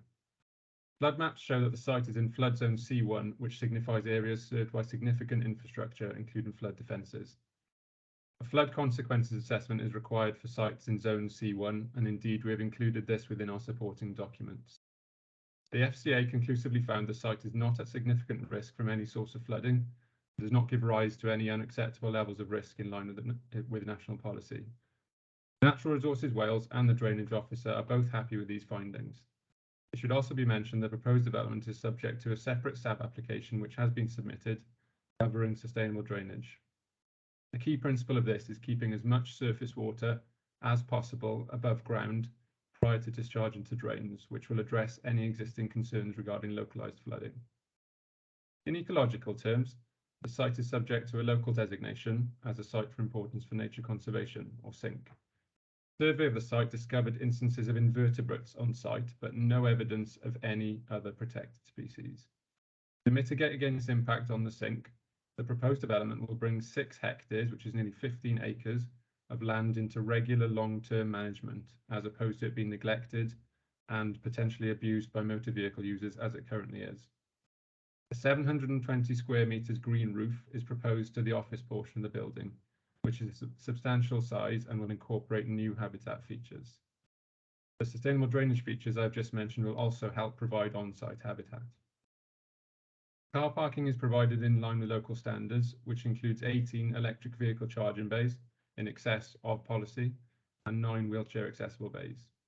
Cycle parking is also provided in accordance with NPT standards. Perceived increase in traffic was raised as a concern by neighbours. However, the accompanying transport assessment demonstrates there is no evidence of any highway safety issues arising, nor would the development have a material impact on the junctions local to the site. As with all other technical issues in relation to this application, this has resulted in comments of no objection from the relevant officers and statutory consultees. This includes matters that have been considered in depth, such as noise, air quality, heritage, and landscape impact. It's also telling that a major development of this nature has only received representation from 7 local residents. Just before I conclude, I'd like to clarify the potential significant impact on jobs arising from this proposed development. As already mentioned, Glass Systems have made advanced investigations into viable sites elsewhere in the UK before settling on the site at Baglan Way. By choosing to progress the planning application on this site, Glass Systems are safeguarding hundreds of jobs in South Wales. There are 3 existing Glass Systems sites in South Wales, which total some 450 jobs, all of which would be safeguarded by this development coming forward. This is also bolstered by an estimated 150 new 1 minute remaining. 150 new jobs that we brought to the area. This is not to mention the short to medium term work that will arise from the construction of the facility and the positive impacts that all of this will have on local businesses. When this is added to the context I've already provided, the benefits of supporting this application become ever more apparent. As your officer has diligently concluded in assessing this application, there are no technical constraints to development. This is an opportunity to provide substantial inward investment to the area, resulting in a significant jobs boost during uncertain times. For these reasons, I would urge members to follow their officer's recommendation and grant approval for this development. Thank you for your time. Diolch yn fawr. Thank you, Mr. Harries. Okay, I'll go now to members' questions. I see Councillor Grimshaw, a hand. Did I go first? Can Councillor Dacey? Yeah, Councillor Dacey, if you want Thank to you. go first then. Thank you, Chair. Just go through a list of what I've written down, so it might be not in order we really want there. But the proposed glass factory is on the land that was earmarked for the prison. The prison was rejected on the grounds of it flooding and it being a sink status. Now, we said motorbike damage has caused problems with the sink. Now, there's been bulldozer activity over there, eyewitnessed by residents. So that was done by, and we couldn't find out who done the bulldozing work, right? So council was asked, the Welsh Government was asked, and the Glass Systems was asked, and nobody responded, right? So it's not motorbike damage. That could have been damage that's created the sink to fall into less, well, it's not as important as it once was, sorry. In the report, it states it's a brownfield site. It's incorrect. It's never been industry on it. It's always been farmland or it's been marshland. It was levelled in the 70s, I understand that, but it was never been used for any industrial use up to this point before. We also have a plethora of brownfield sites in the borough, including BP Baglan oil refinery former site and the energy park. Why can't we utilise them for new builds rather than putting it into what is one of the last remaining green spaces in Aberafan and Baglan Moors? Now, the two sections of our ward, we have little or no green spaces. We are probably one of the worst in the borough. Now, for us to put, in my opinion, we should have bought this land and developed it as a green space, right? But that's probably gone out the way now. I think it should be utilised as a place where local schools can use and local people can sit around and enjoy the outdoor space, and enhanced as a project, including an orchard, but that's probably gone. The Welsh Government policy, when they build industrial units and shopping zones, say that you should have green spaces. This is the last bit of green space on this land. There is no other. This is the last one. With regards to jobs, the threatening nature of going elsewhere has little to do with this, in my opinion. I don't think you're going to get more jobs from it because you've got the 3 factories, one in Pontyclean, one in Swansea, and the existing one in Aberafan, amalgamating to the 1 factory. So to say there's going to be another 100, I don't know where he's plucking them from, I don't know, right? But that's where it is. Yeah, obviously, it'll add to congestion. He said there's not much effect on local traffic, but surely 3 shift patterns going across, along with heavy goods vehicles movements in the areas for 24-hour plant will have an effect. Considering as well as we as a council declared we'd part of a climate emergency unanimously in a council meeting last week, we'll add into our carbon footprint by if we allow this to go ahead. Obviously, there's a high temperatures used in the process of tempering glass, and so therefore there's carbon emissions that will add to our carbon footprint. You must appreciate also that the factory will add to an already heavily polluted area with poor quality air. The steelworks nearby, the motorway that runs through at 50 miles an hour to try to lessen the carbon emissions. And obviously the monstrosity of the store that's built on the edge of our ward as well. All adds to what is the poor climate and poor air quality for the area. So, right, there's also noise levels.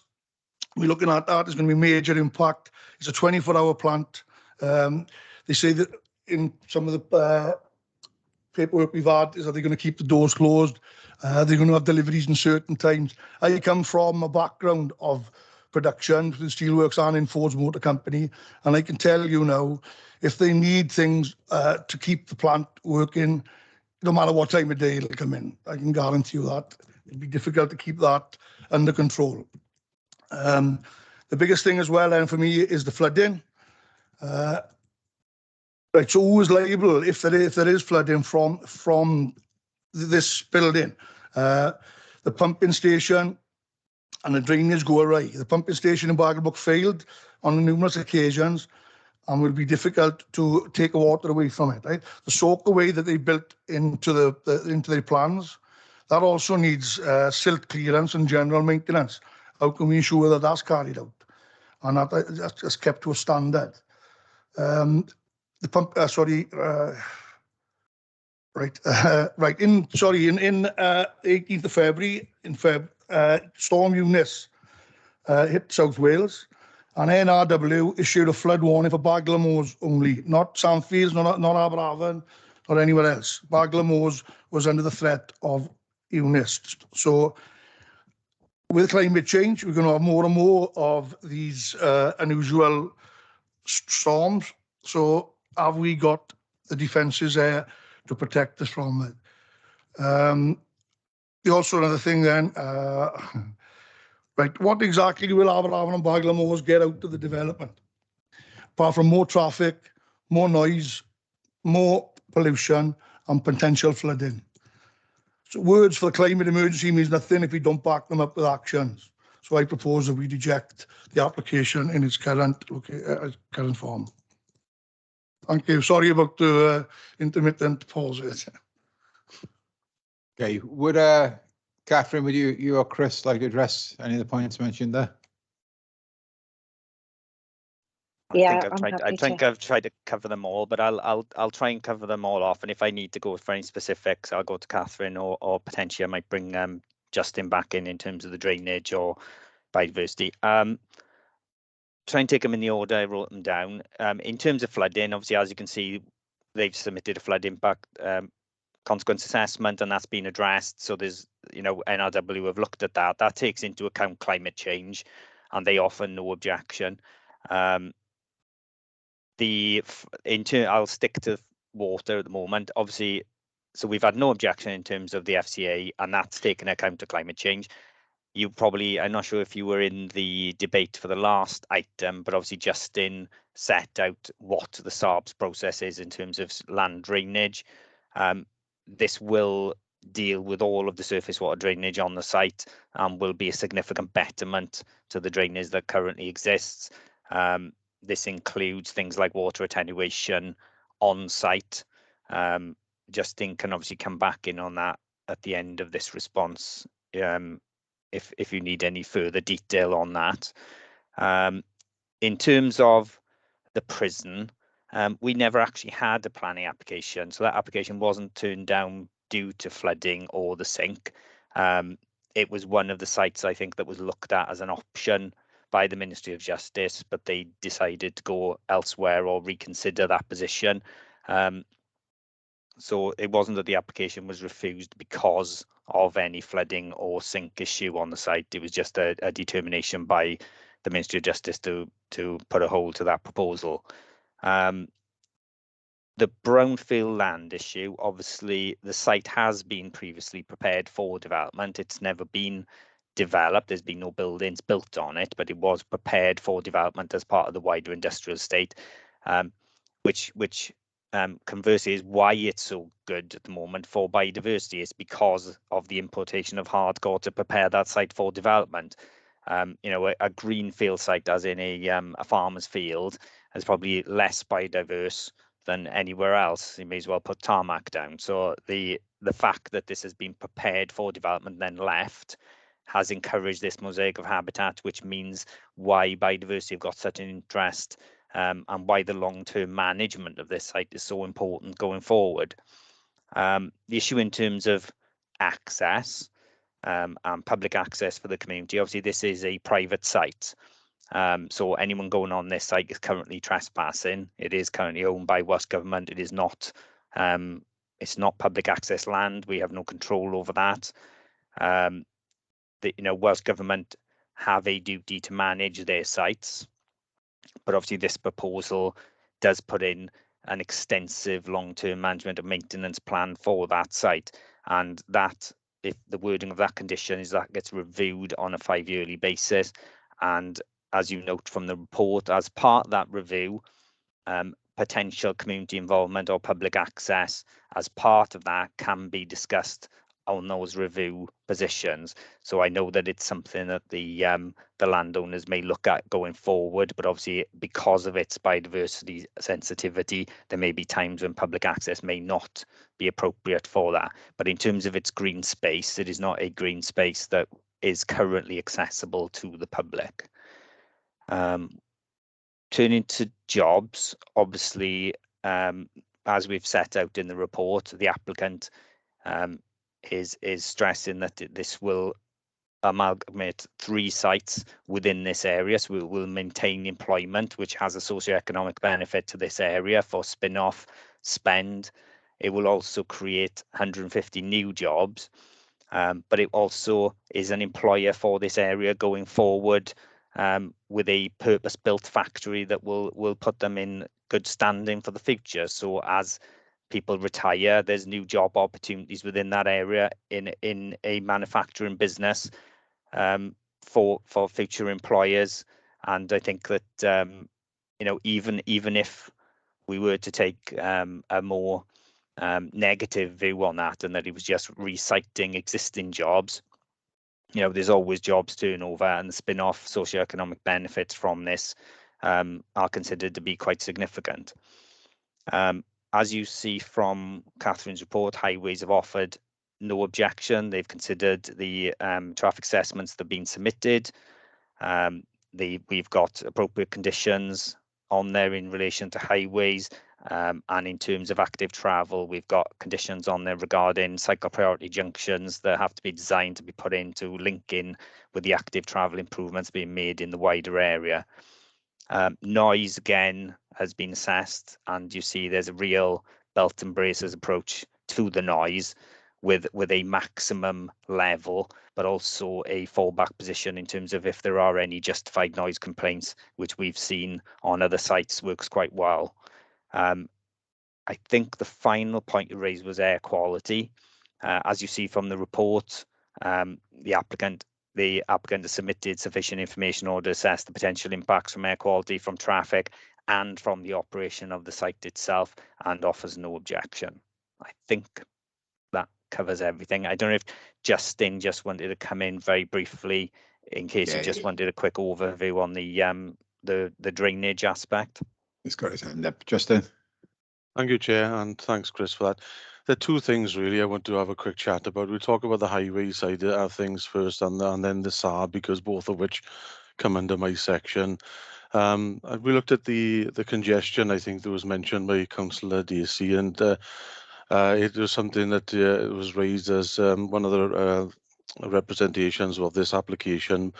To be honest, we've looked at it rigorously, and not only was it a very thorough transport impact assessment. I wish to commend the consultants on the way that it was actually structured and how they put it forward for us to assess. There was a scoping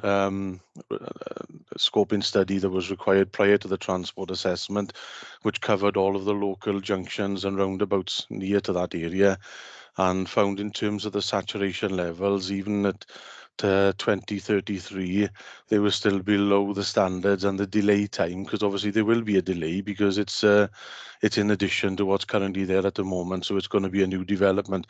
But the delay in itself, in terms of timing for vehicles, is approximately between 2 and 4 seconds, which is nothing in terms of travel back and forth in terms of the highway network. Very, very good transport and very good thorough transport impact assessment. And yeah, we fully endorse it and support that information that was submitted. Going back to the SARB, there is a prelim SARB application that's been submitted for this development, so they haven't come in for a full SARB application as of yet. We will take into account the flooding zone and the requirements that come under TAN 15. But in addition to that, you'll see on one of the plans that was shown that Catherine kindly walked us through earlier in the presentation, that the discharge points, I believe, are going into the brook, the surface water. But before that, we are looking at the development being attenuated, which is holding back the water but also looking at cleaning the water as well, because part of the SABs and the 4 pillars of SABs are water quality, water quantity, biodiversity and amenity. They are the 4 pillars of SABs. Again, just to reiterate, it is separate to planning. It comes under a separate legislation, and it is a statutory requirement that got its own enforcement. And within that approval, we will issue conditions within the SAB approval. So once we give full SAB approval, there will be conditions under what we call Standard 6, and to alleviate the concerns of the councillor when he mentioned about the cells and the maintenance going forward, who's going to be responsible, we class this land as one unit. So all of the responsibility in terms of the on-site maintenance for any such components that include the basins, the offline attenuation features, block paving, rain gardens, roof, green roofs, all of which will be the responsibility of the landowner. And they will maintain that, and it will be conditioned that they do so. And failing to do so, then obviously we can enforce it as a SAB. So I hope that that is, alleviated any concerns that the councillor has. And I would like to ask, if I may, just to make sure I've covered everything, if Joanna Weeks could come in, and hopefully I've covered everything, Joe, but if there's anything else I've missed. Yeah, I think you've covered everything. Like Justin said, we've had extensive pre-app discussions with the developer with regards to coming in with a robust full SAB application for this specific development, bearing in mind, local knowledge and history of sort of flooding issues. So all that will be borne in mind when we're assessing the full SAB application. With regards to the hydrology of the site, when we're looking at keeping all the surface water within the site boundary itself, there are the basic factors of that is we ask them to provide us with a 1 in 30 year storm event simulation, a 1 in 100 year simulation, which goes back to what the local member referenced with regards to storm Eunice. So any type of eventuality like that will be all factored in to the hydrology of the site, to ensure that our residents are protected from any sort of these 1 in 100 year events. So once the full app has come in, that's sort of a basis of the criteria that we will be looking at to ensure that our residents' safety is foremost in our minds.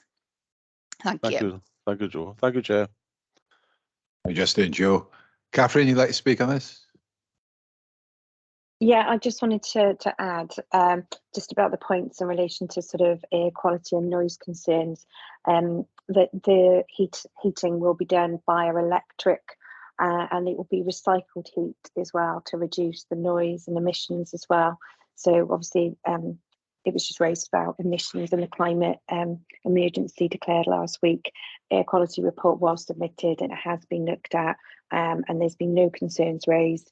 There's really robust noise conditions there that are being imposed, and we've got a number of robust conditions there that will actually deal with all the different items that were raised. Thank you, Catherine. Councillor Grimshaw. Well, it's not Borodara anymore. I think it's Prenanda. And diolch pawb for inviting myself and Councillor Dacey to raise these important points. I'd just like to reassure the Planning Committee that there are actually legislative and policy reasons that we can say no to this application. I want to reassure them that it's not something that you're going to find yourselves in a difficult position. We can back up these reasons with policy. So the first thing I'd like to raise is within the local development plan, there are a number of objectives and key issues that we have a duty to abide by. So one of the issues I'd like to raise is the travel arrangements. I do appreciate the full robust travel assessment the traffic assessment that was done, but I would like the local councillors to be updated on this as it progresses, because the thing is, we're in a situation where there is parking for under 200 car spaces for the factory itself. That's not including the office. We know that most people are going to want to use their car. So in a realistic situation, they're going to be parking on Baglan Way Bank. They're going to be parking all over the road, and the traffic assessment isn't done with that in mind. One of the things we also agreed under the local development plan, which is another reason you can use to reject this application, was to implement the objectives of the Nature Recovery Action Plan for Wales. So these are our own objectives that Neath Port Talbot Council have agreed to, and they are, again, listed in the LDP as well as the Nature Recovery Action Plan. And that sets out how we have a duty, both in decision making and in policy, to ensure that we have as little biodiversity loss as possible. This is also underpinned by Welsh Government legislation. So a few of the overarching objectives I'd like to highlight to the committee is that objective 1, which is to engage and support participation, understanding, to embed biodiversity throughout decision making at all levels. This includes the action that's linked to the objective, which is the council currently considers biodiversity in a wide range of functions, including through implementing the policy of the LDP when making decisions. The council currently considers biodiversity, including species and habitats of principal importance, designated sites, sinks through the development through the LDP. And our milestone for year 5 is actually that we have no net loss, which this isn't going to be. This is going to go against the net loss. So we are also covered by the NRW area statement, which is South West Wales, and that includes that we need to reverse the decline of and enhance the biodiversity and explore how we can reverse the decline of biodiversity by building resilient ecological networks. And obviously, if the committee was to vote for this planning application, it would directly go against reversing the decline of biodiverse spaces. I'd like to address some of the mitigations that the company have put in. So the green roof, and I'm afraid it is a slight exaggeration to call it a green roof. It's a very small strip at the front of the building, and this does not offset the biodiversity that's lost in any substantial means.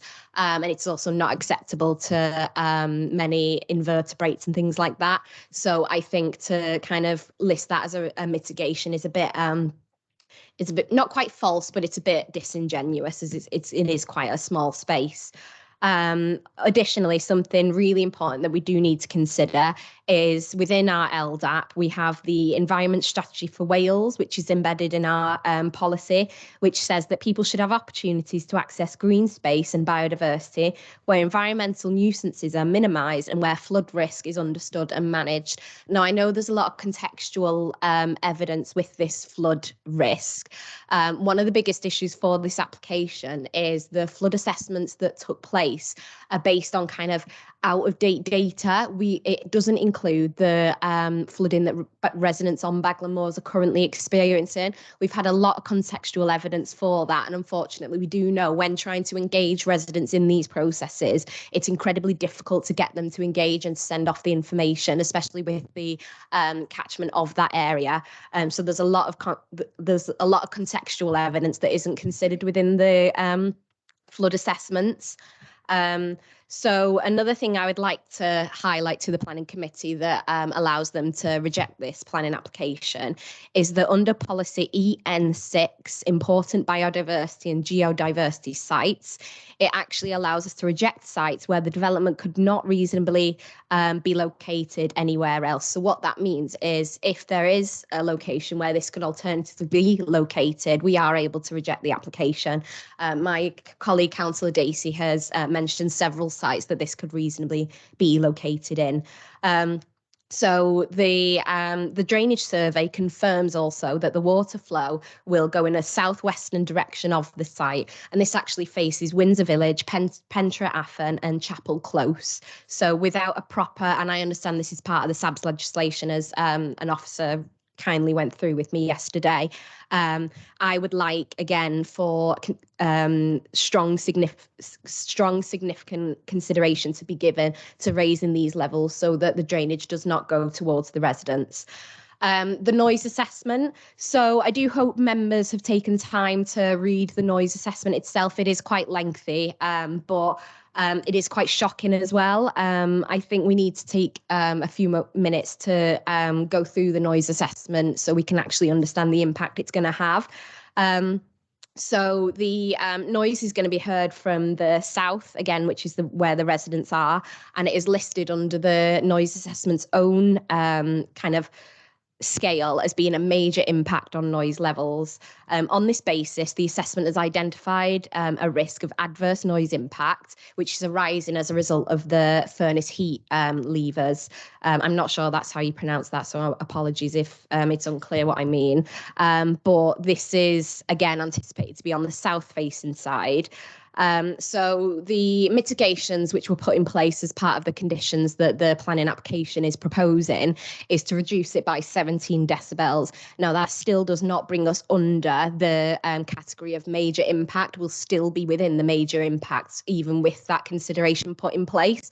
So the noise impact is actually no, the condition is putting something in, but we're still within that major impact. So residents are still going to be facing that noise. Regarding the jobs, I would like to reiterate what my colleagues already spoken about, that this to kind of threaten that, oh, well, we'll just go somewhere else with these jobs. Most of these jobs are already somewhere else.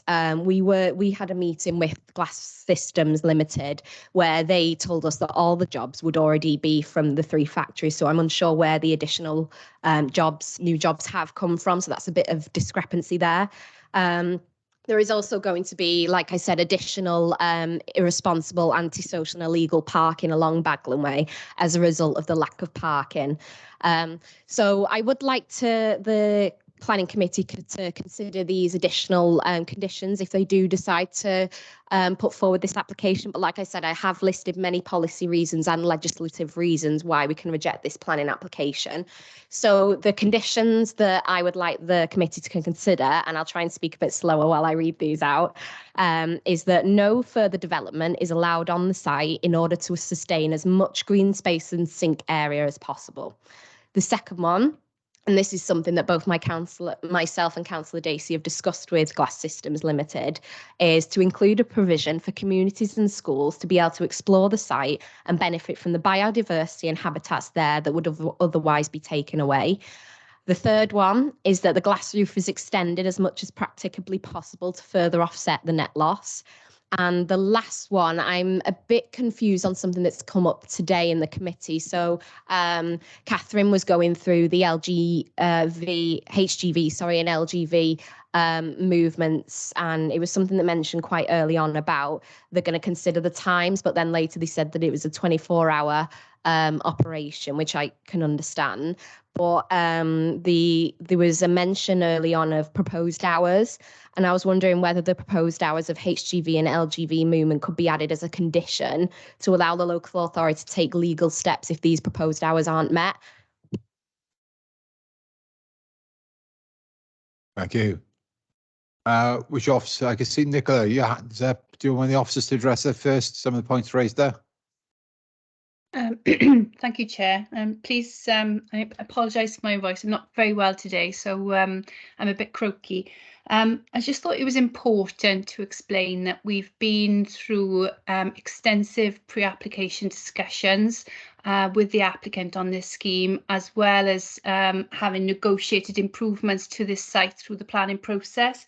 It has been identified that the site is a sink, and for those members who are perhaps not familiar with that acronym, it's a site of interest for nature conservation. We have sinks right across the county borough in various states of management. It's been confirmed by our biodiversity officers that unfortunately the sink, which is evident on this site, is not particularly well managed. And I must admit that when I saw that the case officer had negotiated a 50-year management plan for the remaining biodiversity land on this site, I was really impressed, because 50 years is a significant period of time for a developer to invest in nature conservation on their site.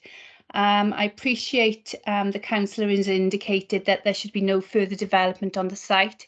the fact that we've got a 50-year management plan on the vast majority of the site is already securing that that requirement. I'm mindful that the councillor has indicated, you know, noise. There are noise condition services, noise conditions imposed on the recommended within the report, and they will enable us to take any enforcement action if there is a requirement for the council to intervene. We have had professional advice from our pollution control officers within environmental health who are satisfied that subject to those conditions, then the scheme is acceptable.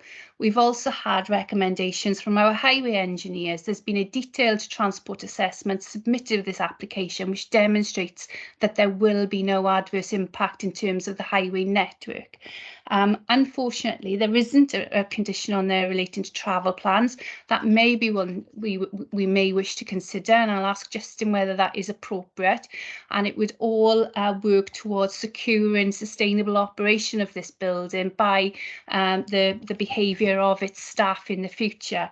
In terms of the economy, members will be aware that we have a very proud industrial heritage within Neath Talbot. 20% of our economy is still based on manufacturing. The objective of my colleagues within our economic development and regeneration section, together with our energy section, is to enable that manufacturing to transition to net zero by helping developers to build buildings which can secure a sustainable operation going forward. And this building is one example of that. It will enable the retention of a major manufacturing employer within this area, and the conglomeration of 3 buildings into one will enable its future expansion, and therefore the future retention and expansion of the number of employees within that building. The officers have given a significant amount of attention to this application, and subject to robust conditions, they are recommending that the planning committee should support this development, and I would also urge them to do so. Thank you, Chair. Thank you, Nicola. Justin, you got your hand up there. Yeah, thanks, Chair.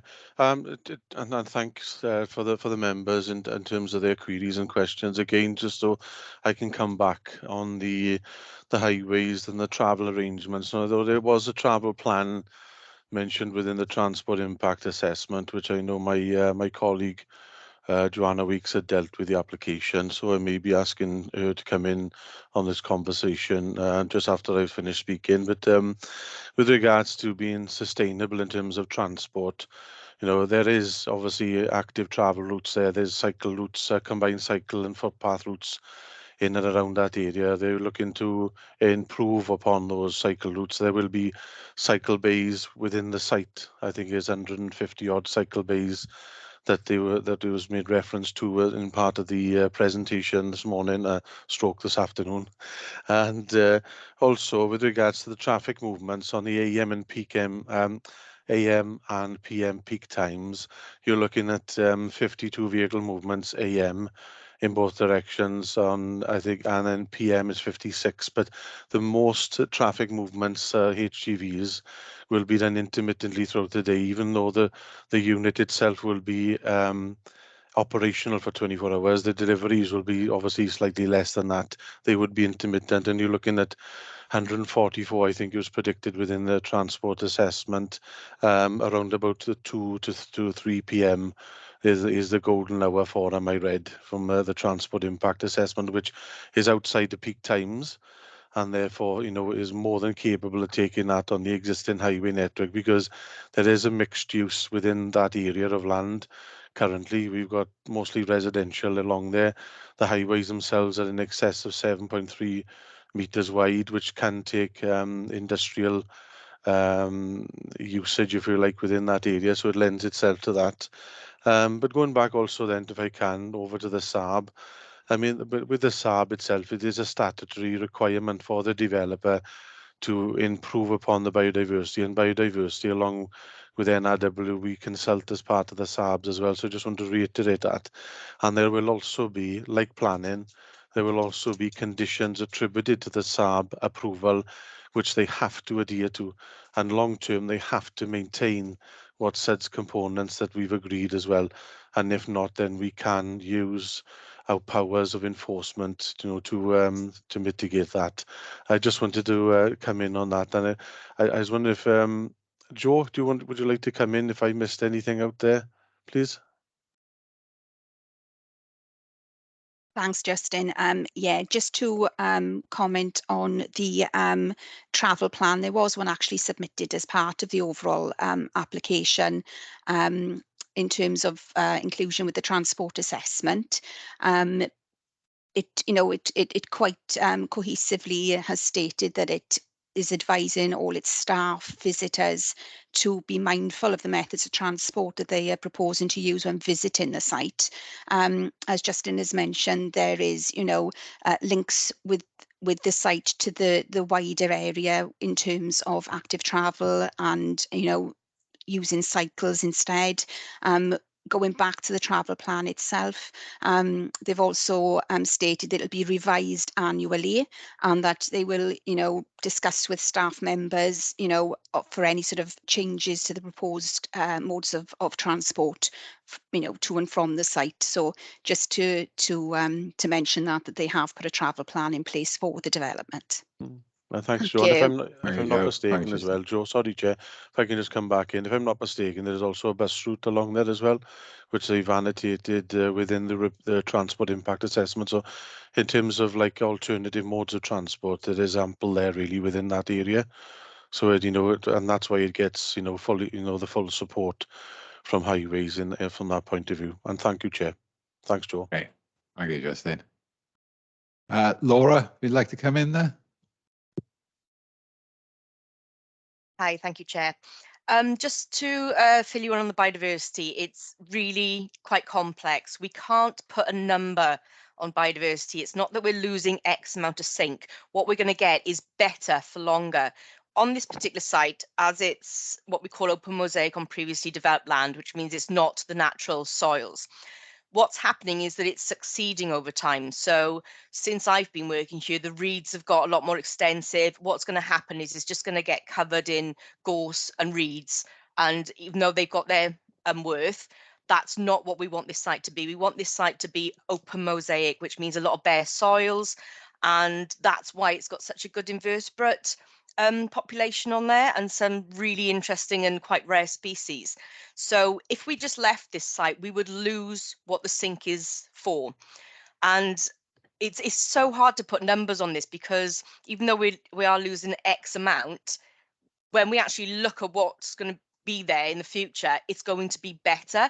It's so hard to quantify these things, which we really hate trying to report on stuff like this because you just can't put numbers on it. So as Chris said, part of the management plan is to go back every 5 years. They will have to make sure that what they're doing is maintaining the area for the species that it's meant to be for.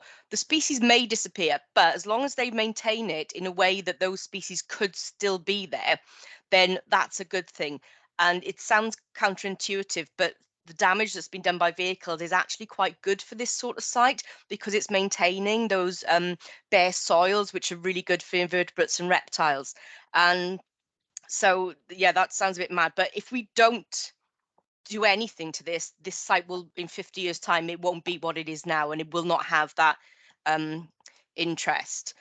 I agree about the green roof in that it's not mitigation for the loss of this particular habitat, but the green roof, where it is in line with the SUDS features, I would count that as enhancement. That's new habitats being brought to the site, which means a whole different suite of species can come there. The councillor did also mention that there are other sites. Unfortunately, most of our other sites are the same as this. They are probably sink worthy because of rare mosses or lapwing or rare invertebrates. So we would probably be in the same situation on any other site, particularly within the energy park or somewhere like that. And just finally to say that 50 years, as Nicola said, that's impressive. That's what we're getting here is better than what we get on most large wind farms. The 50-year management plan is good as Chris said, we're going to feed back into it. And so every 5 years, we're going to make sure that it's doing what it's supposed to do, which I think personally is just a win for this site. Without this, it's not going to be as it is now. In 50 years' time, it just won't be there. So yeah, any queries about the biodiversity? Complicated. Thank you, Laura. I'm All right. sure come back if there's any more questions about biodiversity. Chris, you want to come in? Yes, just to kind of mop all that up, I think you know, as I said, Justin and everyone has really highlighted all the issues. I'd be quite happy if members were minded to add an additional condition regarding a resubmission of the travel plan, say 12 months after operation. So we could have a look at that again. I'd be quite happy to impose a condition regarding that if they thought it was necessary. However, just to clarify, you know, we are trying to look at active travel and sustainable travel for all our developments. We're not here to provide a car parking space for every member of staff plus every visitor. We are trying to encourage people to travel by alternative modes of transport. And obviously, if people are parking on the public highway or parking illegally, then that is a matter that can be dealt with outside of this, and it is not a matter that this application can deal with. In terms of the 3 conditions that the councillor was proposing, obviously, as Laura has set out and has clarified to me, it is an enhancement, it is an addition, and it's linked to the sustainable drainage. It's not a replacement for the loss of the sink, but it is another feature which will add biodiversity interest to the site. And I think that from the design of the building, it's not really going to work if we try to increase that, and it's not going to really make a difference in terms of the impacts that from the sink that you're referring to. In relation, as Nicola pointed out, to no further development, the fact that we've got a 50-year management plan on the majority of all of the undeveloped areas of the site, you know, basically protects it. It protects it from the future, protects from other applications coming in.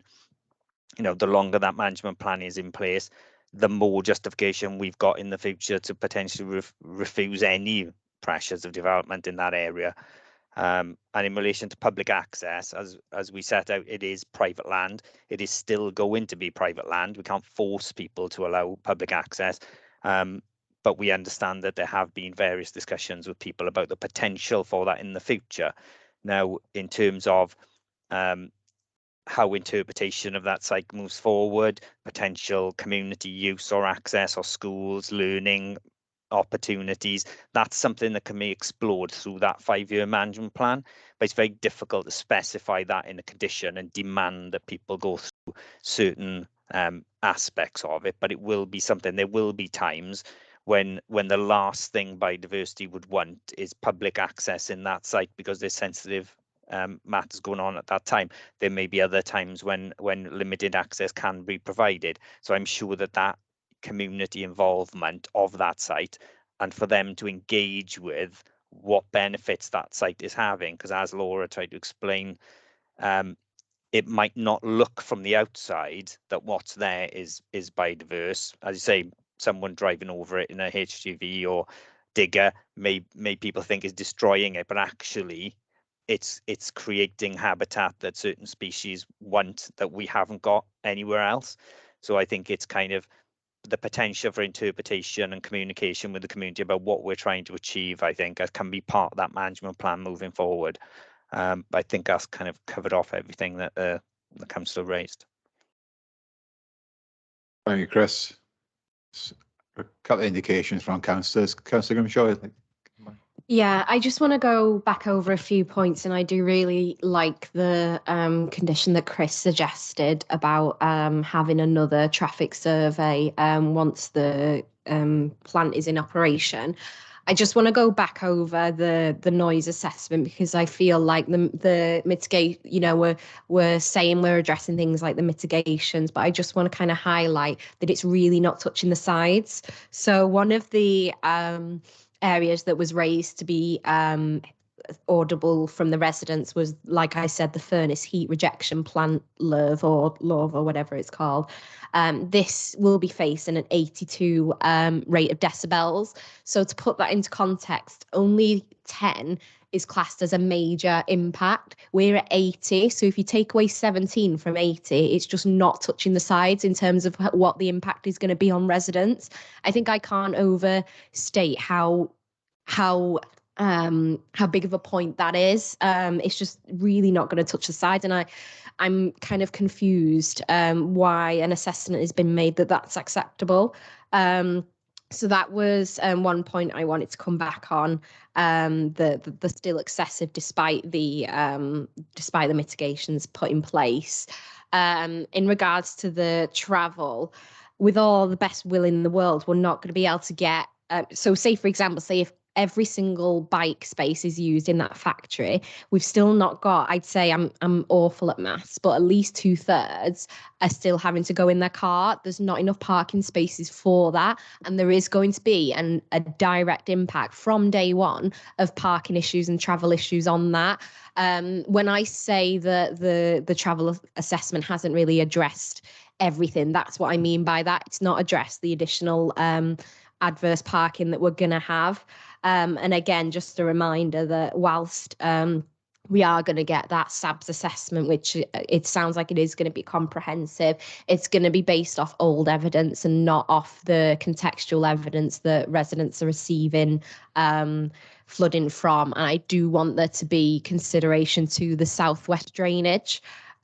So yeah, and if I could just, I never received clarification on the proposed hours point. So if someone could address that, that'd be great. Thank you. See your hands up, Chris. Do you want to come in on the first point? Initial points, and I think Catherine Yeah, coming in hours. I mean, in relation to noise, you'll see there's 4 conditions on in relation to noise, and there's a specific condition that basically sets out that the sound rating level from the development shall not exceed background noise level during day or night at the nearest noise sensitive property. So it basically the other conditions require them to submit a scheme that there will be no increase in noise levels from the nearest noise sensitive property, which would be a residential property. And even after that, there's also a subsequent condition that in terms of justified noise complaints and how to address that matter. So, you know, even from the information they've already submitted, they still have to then resubmit further information and achieve a level that shows that it's not going to increase from background noise level. So I think in terms of where we're getting to the point of where even before they start operation, all of that will be submitted as part of those further conditions, because as with most complex manufacturing companies or power stations, they have to use best available technology at the time. So they're buying stuff and working out the calculations in terms of noise and equipment as they're putting this equipment together. So that level of detail won't be available until they've actually worked out what types of machinery they're putting in and where it's going to go, and then what mitigation they need to address that. But that condition that we've got in place would ensure that there's no increase in noise levels to any sensitive property. Turning to traffic, just to be clear, it's a travel plan is not a new transport statement. A travel plan is the company's plan about how they're going to promote active travel, sustainable travel, and ensure that their company hits their targets in terms of carbon and sustainability, because most companies now have these targets themselves. But we're not just talking about cars, and we're not just talking about cycling. There's also people who can walk, people who car share. There's there's buses that go past the site. So it's not to cater for every single person who wants to come to that site. You've got to promote different forms of transport. So it may be walking, cycling, car sharing, carpooling, the bus. There's all different means of transport. But in terms of way that highways look at sites now, it's the same when we dealt with the university. The university only has 1,000 car parking spaces, but they've probably got about 4,000 people on site every day. But they have bus transport, cycle links and everything else, and they have a robust travel plan in place to ensure that people can get back and forth to the site without using private transport. So I think those are the main issues that I want to raise. I don't know if Justin wanted to touch on car parking numbers, and then if Catherine can just touch on the issue about hours. Yeah, thanks, Chris. And thanks, Chair. I just wanted to come back really on this. I think, you know, it was mentioned in the opening discussions by the representative for the site that it would be a circa 600 members of staff or thereabouts, but they won't all be there at the same time. They are split over a shift pattern. So, you know, there will be, and there is more than enough compliant with our car parking standards for the local authorities. So they've ticked the box. They've even over allocated in some areas with regards to the car parking spaces for staff in the area where they come in and out for deliveries. So I just wanted to make that clear. There will be a shift pattern going on here. So there won't be 600 odd staff there constantly for the whole time. You know, there will be a change in patterns, and there will be different members of staff coming in and out of the unit. And just one other thing, touching it on the SAB, then going back to the councillor's query regarding the local resident, local knowledge, and if you like, of flooding. We, as a local authority, certainly we work very closely with the street care services department division, and our hydrologist resides within that area, and he has got he's got all the knowledge we need for localised flooding and any issues that we've had throughout the whole of the borough. So if there are any issues of localised flooding that we are aware of as a local authority that we've been responsive to in the past, that also would be a massive consideration as part of this design for the SAB as well. So I just wanted to mention that to give some reassurance. So collectively, like I said, without going into the SABs and the 6 standards in any more detail, there's not much more I can really add to that. But thank you, Chris, and thank you, Chair, for indulging me to say that. Okay, thank you, Justin. Catherine? I just thought I'd touch on the point as well about 600 staff will be on the site at any one time. They will be in shift patterns. There are 154 cycle parking spaces as well. You can't want parking for all members of staff because that also goes counter to your climate emergency and zero emissions policies, which was mentioned earlier. So the travel plan does serve a purpose in trying to promote choice means of transport, so those other than the private car. So just to sort of explain about the parking, and then in terms of the hours of use, there is no restriction on the delivery. It's a 24-hour operation here. There was a slide which showed where the deliveries come in. They come in at the furthest point away from the housing, and it's down the south part of the site nearest to the Warburton's factory. Okay, so it's furthest away from the most noise sensitive reception, which is the housing. And there's quite a significant acoustic barrier in place as well. All of the delivery trips and all of that has been accounted for within the transport assessment. The company does need to have the 24-hour operation. So if we restrict that, there would be an issue in them being able to operate here. We have the noise conditions in place. Those will protect the residents. We've got a SAB drainage process in place to protect residents against the risk to drainage and flood risk. NRW have looked at this and they have no objection from a flood risk perspective or drainage. Biodiversity are happy and satisfied. If anything, they said it's exemplar in terms of the 50-year management because the cost associated with that is so extremely high. So just to wrap up there in a nutshell, this is a settlement boundary. Although it looks like a green space, it's not open access to the public. It's not somewhere where you can openly go and use and actually use it recreationally. That would have a counterintuitive impact on the actual sink itself as well. There's the management plan there in place to look at ways to improve things. So officers from every different technical aspect have scrutinised this to a high degree. They've put a lot of conditions in place, and that's why we're looking to recommend this for approval. And we'd be Happy if you will go with officer's recommendation. Thank you, Catherine. We've got Councillor Ken Phillips, got Councillor Dacey, then Councillor Patterson, then we'll wrap this up, so I won't have any more questions after that.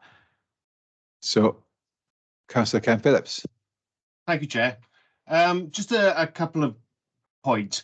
Firstly, this is the land that that this is proposal for is defined throughout the documents as previously developed land. I'd just like to ask where that definition comes from. Is it, you know, how and where has that been defined as previously developed land? Looking at the Planning Policy Wales definitions, previously developed land, also known as brownfield land, is that which is or was occupied by a permanent structure, excluding agricultural or forestry buildings and associated fixed surface infrastructure. Well, this is land that has never been built on before, we know that. And it specifically then says excluded from the definition are land which has not been developed previously, for example, parks, recreation grounds, golf courses and allotments, even though these areas may contain certain urban features, etc. Land where the remains of any structure or activity have blended into the landscape over time so that they can be reasonably considered part of the natural surroundings, and land which is species rich and biodiverse and may qualify as Section 7 habitat or be identified as having nature conservation value. So there's three specific exclusions that would seem could certainly be judged to apply to this site. And it doesn't seem to meet the main definition of having had buildings on it previously, although there was preparation that was done, I understand, decades ago, and the site has subsequently been known colloquially as the Nature Reserve locally. So how and where has that definition of this as previously developed land come from? That's my first point. The second point was just a quick one on the car parking issue, where Chris used the example of the university not having sufficient parking and you know, having a plan in place so that parking isn't a problem. Well, I can, you know, I'd just like to point out that the university has caused a huge parking problem for residents of Crumlin Boroughs opposite. While there may be, you know, plans in place, it hasn't prevented the residents being plagued with parking problems from students and others. So I just thought that point was worth making. Thank you. Thank you, Councillor Phillips. Chris, for yourself, you got your hands up. Come on, Chris. Yeah, thanks, Chair. I mean, in terms of previously developed land, you can probably find lots of different definitions of what previous development land, but as you'll see from the report, it's historically there was a landfill in this area. The reason why it is biodiverse is because of human intervention on this site. So it would not, as far as we're concerned, be classed as greenfield or you know, virgin developed land. You know, I think you will see from the report, we're accepting that this is all a sink and it will result in an element of that sink being lost. So I don't think there's we're not saying that this bit is easier to build on than that bit. However, the way that they're developing the site is maintaining the main areas of most importance in terms of that sink and ensuring their protection going forward. But the reason why this site has a biodiversity interest, which is as set out in the report, is because of the human interaction. It's been laid out previously for development. As you said, it can sometimes revert to nature, which is what has happened in this case.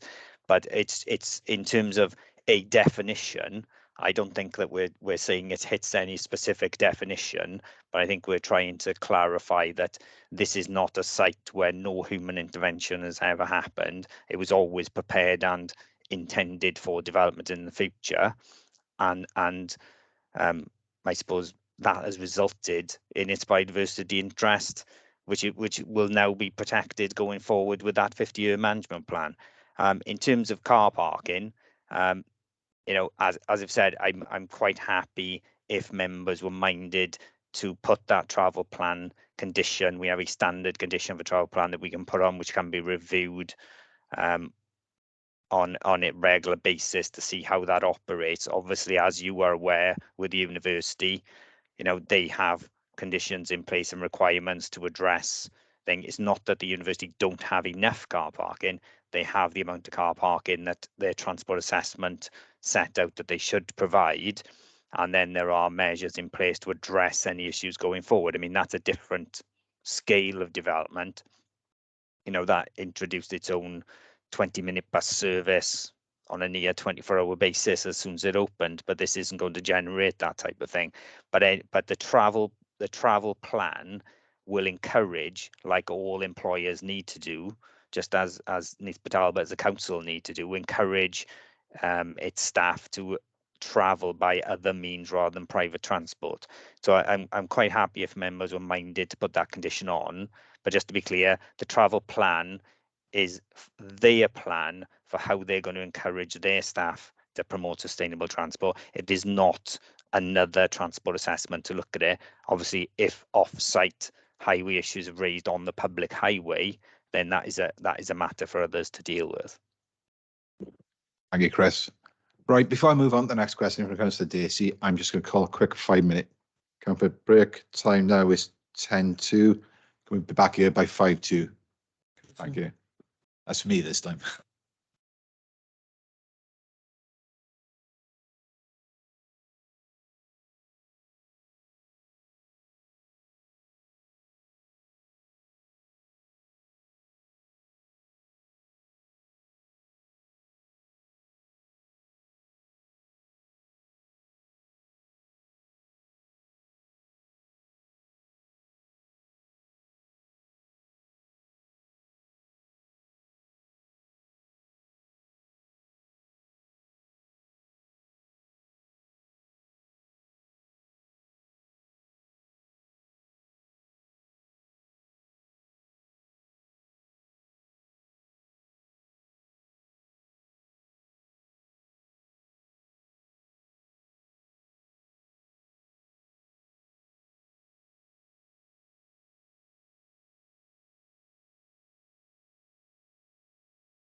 Okay, welcome back. Thank you for that. I needed that. We'll come for a break. Before Councillor Dacey asks the question, just so you're aware, the chat function in Teams can only be used for indicating that you need to ask a question or speak. If you want to ask any questions at all, please raise your electronic hand, or if you're in chamber, raise your hand. Okay, Councillor Dacey. Thank you, Chair. It's only a couple of points. One about the jobs. While it'll safeguard existing jobs in the Talbot plant, we don't really need more employment in Talbot. We've got over 20,000 jobs already. Unemployment isn't a factor in this, right? I don't think unemployment is a factor. Regarding the cycling, I can't see many people cycling from Pontyclean and Swansea areas on a 24-hour shift pattern. I've done it myself to Bridgend a few times. I didn't do it often, I can tell you. So the reality of trying to get people from them areas to cycle or to use buses is extremely unlikely. And regarding the landfill, I would question, as Ken did, how you can call it a landfill site when it was only prepared for development. I don't think it was landfill as in we know landfill with rubbish going in there and whatever. So I just want to make them 3 points as well. Thank you, Chair. Chris, do you want to come in on any of that there? Yes, Councillor. Obviously, it's coming up on our constraints as a historic landfill. I mean, it's probably way before any of us were wandering around there or even alive. But it comes up on our records because obviously our land contamination team have records going back hundreds of years, where you find suddenly there was a tannery or something else on a site in the past. In relation to jobs, you know, we're looking at Neath as a whole, and as set out by Nicola earlier, our economic development section are constantly vying with other local authorities for employment and you know, well-paid, highly skilled jobs. We've gone from, you know, an industrial to post-industrial, you know, economic situation. We're in a very precarious economic situation currently, and I would think that anyone who would think that we wouldn't be encouraging or wanting additional employment opportunities for both existing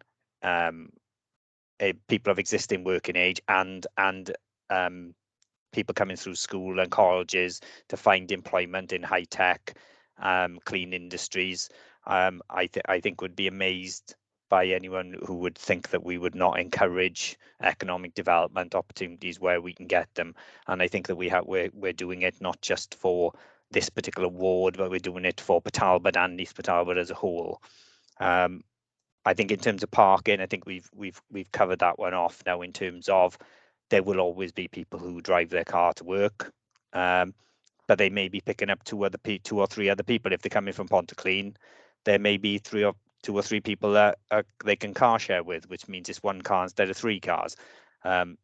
We know of people doing that now because we've started hybrid working where people do car sharing or other opportunities. So that will be addressed through the travel plan.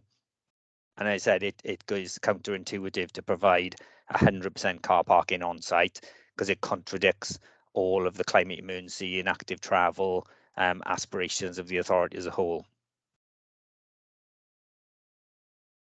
Thank you, Chris. Hey, Councillor Patterson. Thank you very much.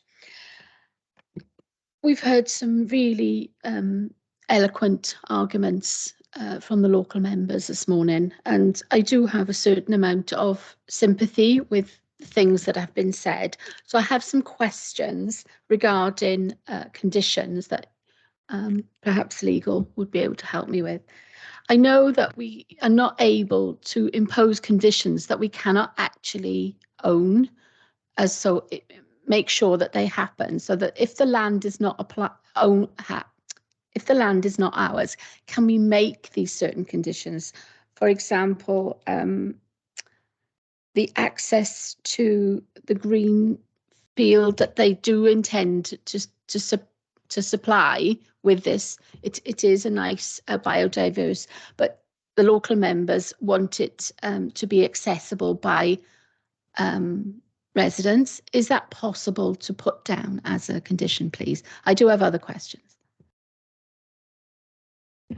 Madam, if there are any of the conditions which have been proposed by the planning section, forgive me, I'm not sure whether I'm coming through. If there are any of the conditions which have been proposed by the planning officers, I'm confident that they can be imposed. Right, but it was the suggestion from the local members that the committee consider further conditions. Now, would we as a committee be able to put a condition through that said that residents would be able to have access? Like Chris Davis has got his hand up. Do you want him to respond? Yes. Chris, like to come in? I would think that's beyond what we Yeah. could actually ensure that they provide. I think that we've referenced it in the report that there is potential for community involvement and interpretation, and as part of that review of the management plan. But as stated, it's, you know, if we were potentially to enforce that they have to, you know, it's like, you know, have to allow public access to the site. There are times when public access is not going to be appropriate, and obviously there are security issues and liability and insurance, etc., etc. I'm sure as the site matures and moves forward, and the company, you know, embeds itself within that community and area, there may be times where they might encourage, they have volunteers to do work, etc., etc. And I'm sure that there'll be community outreach and involvement in that type of thing. But that is something I think that grows over time. And when you try and enforce something like that, I think it would be very difficult. And I think, you know, I don't think that would be enforceable as a condition. And I think that if they appeal that condition, they would probably have good chance of removing it. I thank the officer for that response. I thought that. I just wanted to make it like public. Right, yeah, thank you. I'm in favour of the suggestion that the transport plan might be able to be returned to, and I would support that if that was okay. In fact, I'm probably going to propose that when I that's fine. That's fine. The green roof. It does seem to me before we had officers' comments that it was a tick box, if you know what I mean.